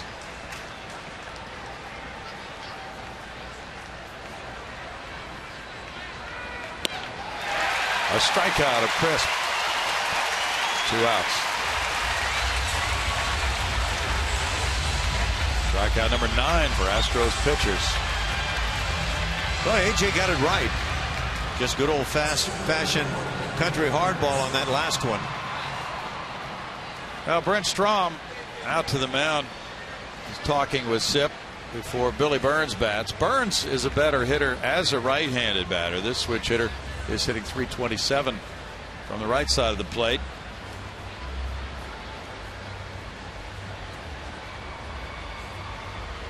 But Sipp is no slouch against right-handed hitters. With the off-speed stuff that he can throw. This is side of the plate for Billy Burns that we saw him homer from in Oakland on the recent trip. And that home run hit to almost straightaway center, a little left of center. They can do a major league fist bump. Corner infielders pinch in tight for Burns. And it is strike one. In fact, Sipp with the numbers is better against right-handed batters. They're hitting .180 against him.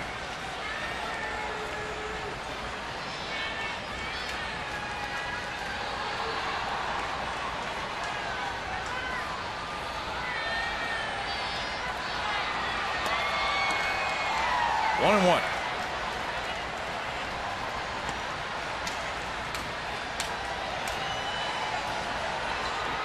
Burns hit that home run September 8th in Oakland. That was a big series for him. He had 6 hits in the 3 games against the Astros. Drove in 4 runs.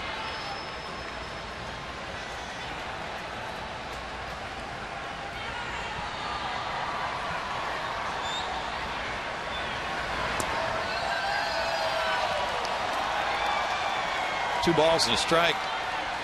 And he went deep September 8th off Scott Kazmir in the 3rd inning of that Sonny Gray 4-0 win. There's a breakdown on Tony Sipp, right? He's just 180.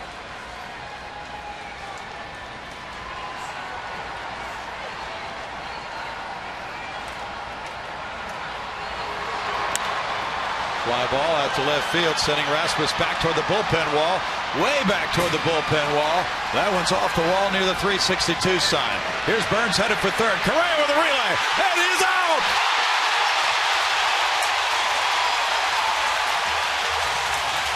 Billy Burns down after being tagged out by Jed Lowry at third base. Rasmus, meanwhile, coming back in. He's high-fiving his center fielder, Jake Marisnick, after picking that ball up quickly. And we'll see the play from the outfield. Ball came close to getting out of here. Yeah, that is the side of the play where Billy Burns has some power. So you're kind of flirting with that, but Colby gets it in. A good throw onto the relay man, Correa, who makes a perfect throw into third base. And inadvertently, that tag from Lowry, I think, maybe got some of the face, maybe the nose of Billy Burns. Really didn't appear to apply a tag to one of the hands diving in. This is a manager's challenge here by Oakland. Okay, did he tag the finger as it came in? Maybe.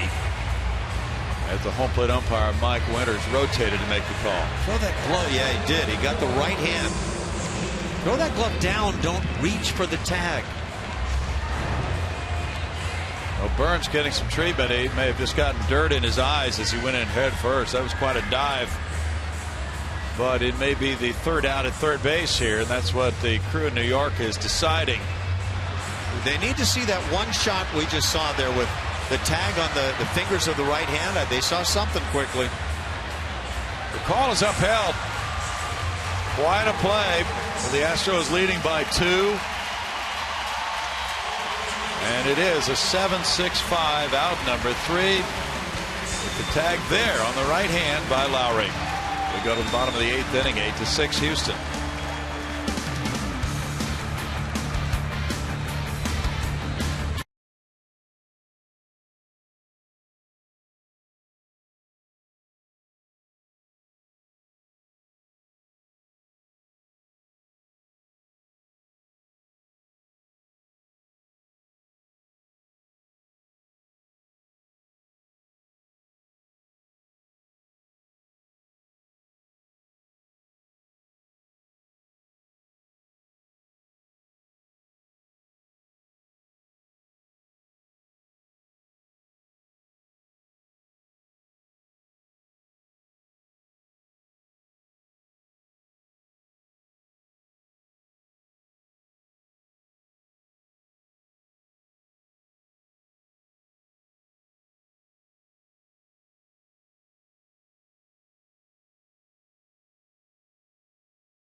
Fair now at Southwest.com and by HEB. No store does more than my HEB. It's 8-6 here. The fans really getting a breather before they take in more baseball. It's been pretty breathtaking here the last few minutes. Here's that play at third base. I was talking earlier in the ballgame about some ineffective throwing, Preston Tucker in particular, but this one's done perfectly. You set up Correa with that very good throw, and then Correa right on the money for Lowry to apply the tag. That's the way you do it. And playing that way can help you win some ball games. And of course, we know right now that every win is precious.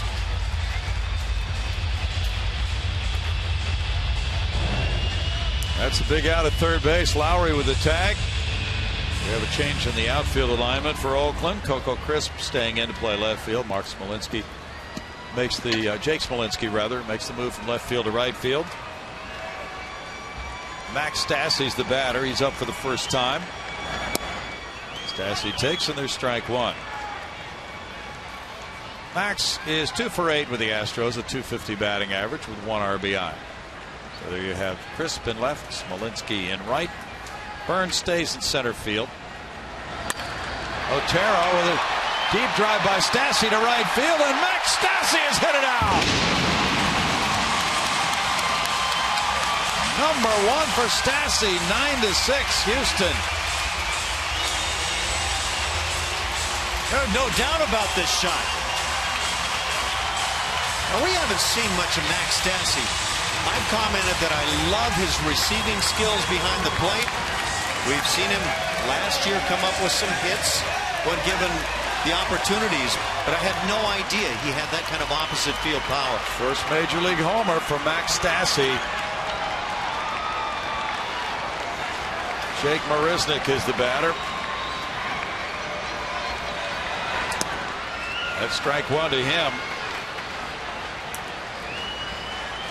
Well, Stassi is on the board.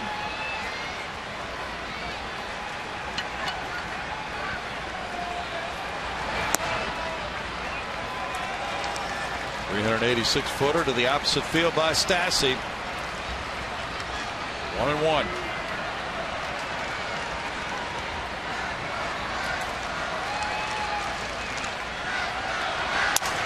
Broken bad looper up the middle, and that trickles behind second, and he'll reach. Marisnick is on with an infield hit.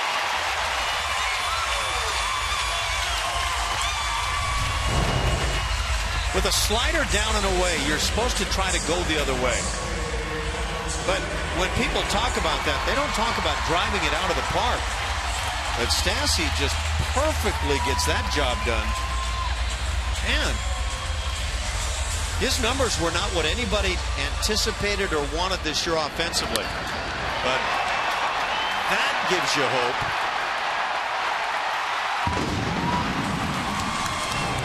.13 hits for the Astros. Marisnick draws a throw. That's beautiful at contact and sweet spotting it all up. Gorgeous stuff.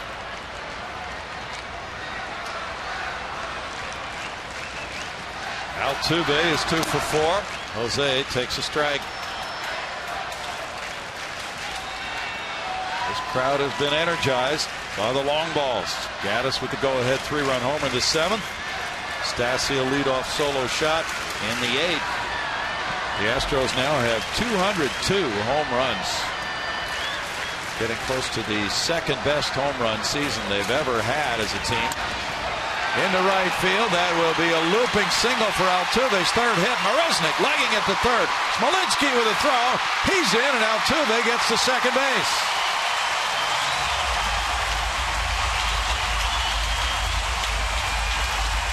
There's a mistake by the A's with that throwing game, not having it be cuttable. And Altuve takes the extra 90 feet. But I'll tell you what, Jake Marisnick can run the bases with a lot of the really good ones. Watch Jake go from first base. This is a dunker, and it takes a read, but that read in time for Jake to take off to third base. Boy, the throw wasn't so bad as much as the A's didn't have a cutoff man in place. Jake reacts beautifully and then takes off. We've seen George Springer and Jose Altuve run the bases so well. Jake Marisnick is with the guys. Now the infielders come in. George Springer will bat.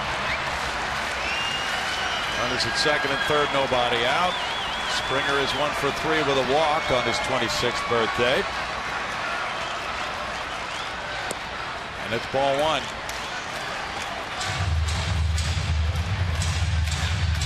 Dan Otero trying to get out of further trouble here.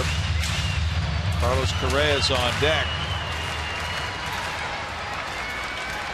Bob Melvin is warming up a lefty. Daniel Coulomb out to right center field. Burns circling for the throw. Here's the catch by the right fielder. Smolinski throw to the plate. Marisnick will score. Cut off. Relayed to third. Altuve is out. 10-6 Houston. On the sac fly by Springer. His 31st run batted in. Yeah, George Springer can thank Jake Marisnick and his speed and abilities down at third base for picking up the sac fly and the RBI right here, because that was a shallow fly ball, and that was all about Jake Marisnick coming to the plate.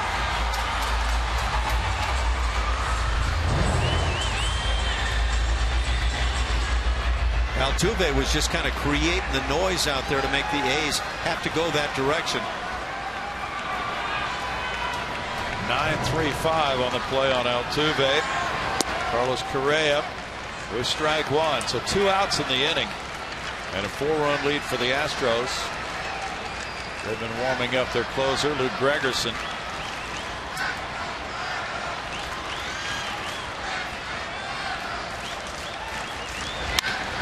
Liner over shortstop. Correa smacks one into left center field. He'll keep running. He goes into second base. A double for Correa. 20th double for the rookie.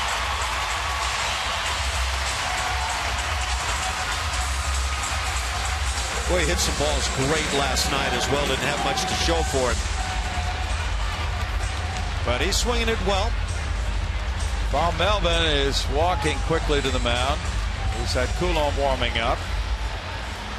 The lefty with Lowry coming up. He takes the ball from Otero. And we have a change with the Astros leading 10-6.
And 3 on the year.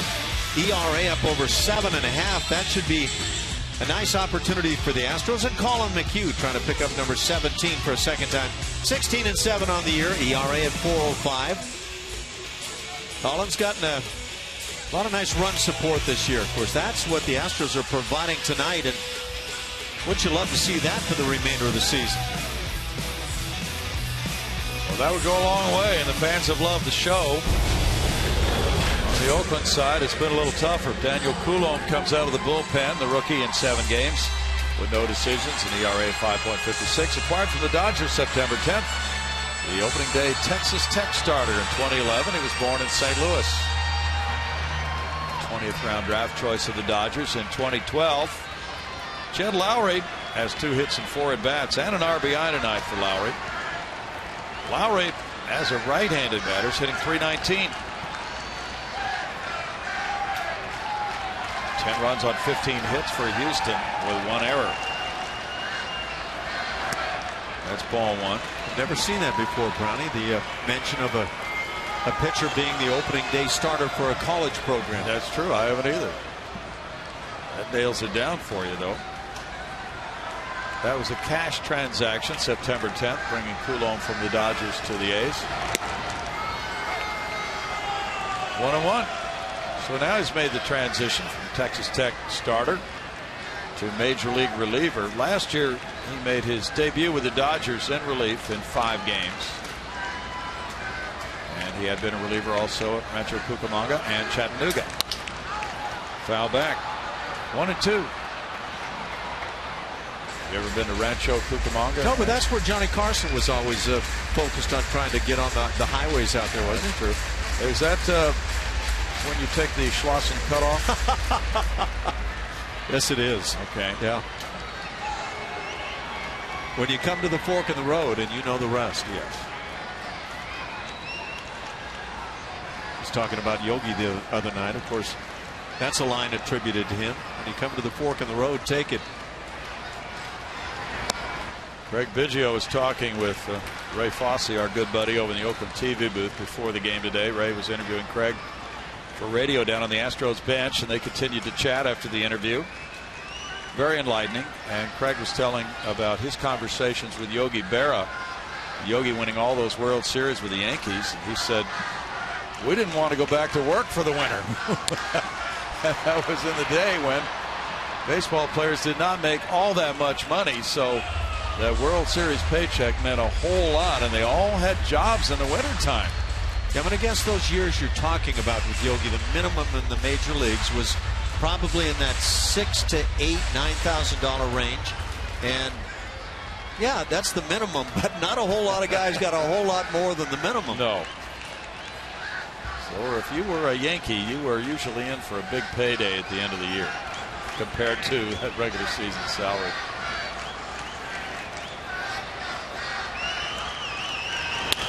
Bouncer left side, Semien over. With the strong arm, he gets it. But the Astros get the Stassi homer, and then the sac fly by Springer, adding to their lead. It's 10-6 through 8.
Astros tonight get out by just enough.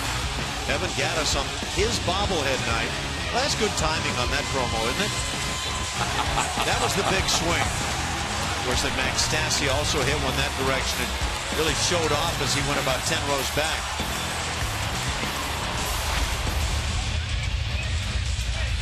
(10-6) ball game. And the bobblehead guy enjoys the moment. My beard's better than yours. Scott Feldman back to cheer on his teammates. He's finished for the year, unfortunately, with a right shoulder sprain, but all in for being a cheerleader. And now Lou Gregerson comes out of the bullpen for the first time in a while in 56 games, 7-3, 27 saves, and a 2.98 ERA. 43 hits allowed in 54 and a third innings, so really nice numbers. Whip under the 1 mark.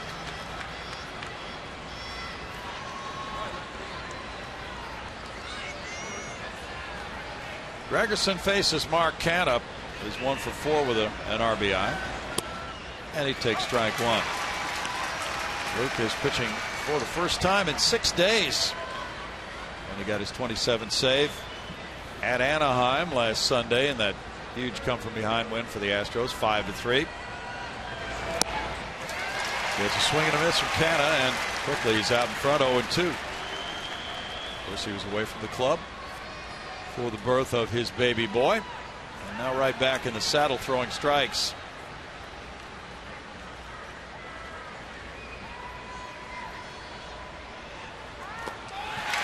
Struck him out on 3 pitches. Julia? And he mentioned his new baby boy, Logan John. So thrilled to be able to get to the hospital finally, as he had to watch everything go down in the DFW airport. Finally getting to the hospital, told his wife, Lindsay, I don't really want to leave, as he held his child for the very first time, but was watching the Astros, keeping up in those couple of days, and then decided, I have to get back. I want to compete. I want to help my team. But can you imagine the emotions that you go through when you hold your baby for the first time? Yeah, that's a special, special time for anybody. Brett Laurie, the batter now, and it's ball 1. Laurie is 0 for 4 in this game. If the A's lose, they will be eliminated from any possibility as a playoff team. They will begin a 3-game series at home against the Rangers Tuesday. I've talked about Max Stassi and his receiving abilities and what he does. Watch the body reaction on a slider that might be in the dirt and is just a bit, but you cannot do it better than that position. Glove down on the ground, allowed no spot for the ball to get through. 1-2. Yeah, I really like what I see back there. Foul ball. The Astros a couple of outs away from snapping a 5-game losing streak. 13 games left in their regular season after this one. They are 4-12 in September. Gregerson has not pitched a whole lot. This is his 5th outing in the month of September. He went a week between September 6th here against Minnesota in that last outing, and now another 6 days. Correa gets the throw on the run over to Valbuena for out number 2. Stay tuned after the game as Bart Ennis and Mike Stanton break down all the action from tonight's game, plus interviews from the clubhouse and much more on the Astros post-game show presented by Houston Methodist.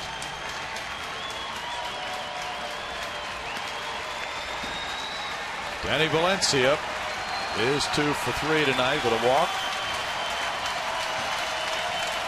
Fans are up 27,044, the paid attendance. Apparently some Hook 'em Horns fans are here.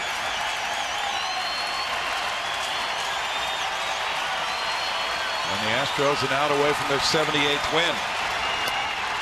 That's strike 1. Valencia a couple of times has just backed away from the plate on that first pitch.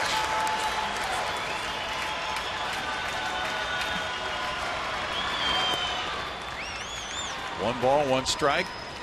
Texas seemingly with its game in hand, 8-1, leading Seattle in the top of the 7th inning at Arlington, with Cole Hamels shooting for another victory.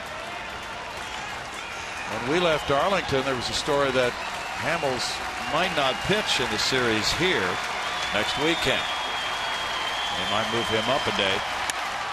Fly ball toward right center field. Marisnik waiting. And the 5-game losing streak has been snapped.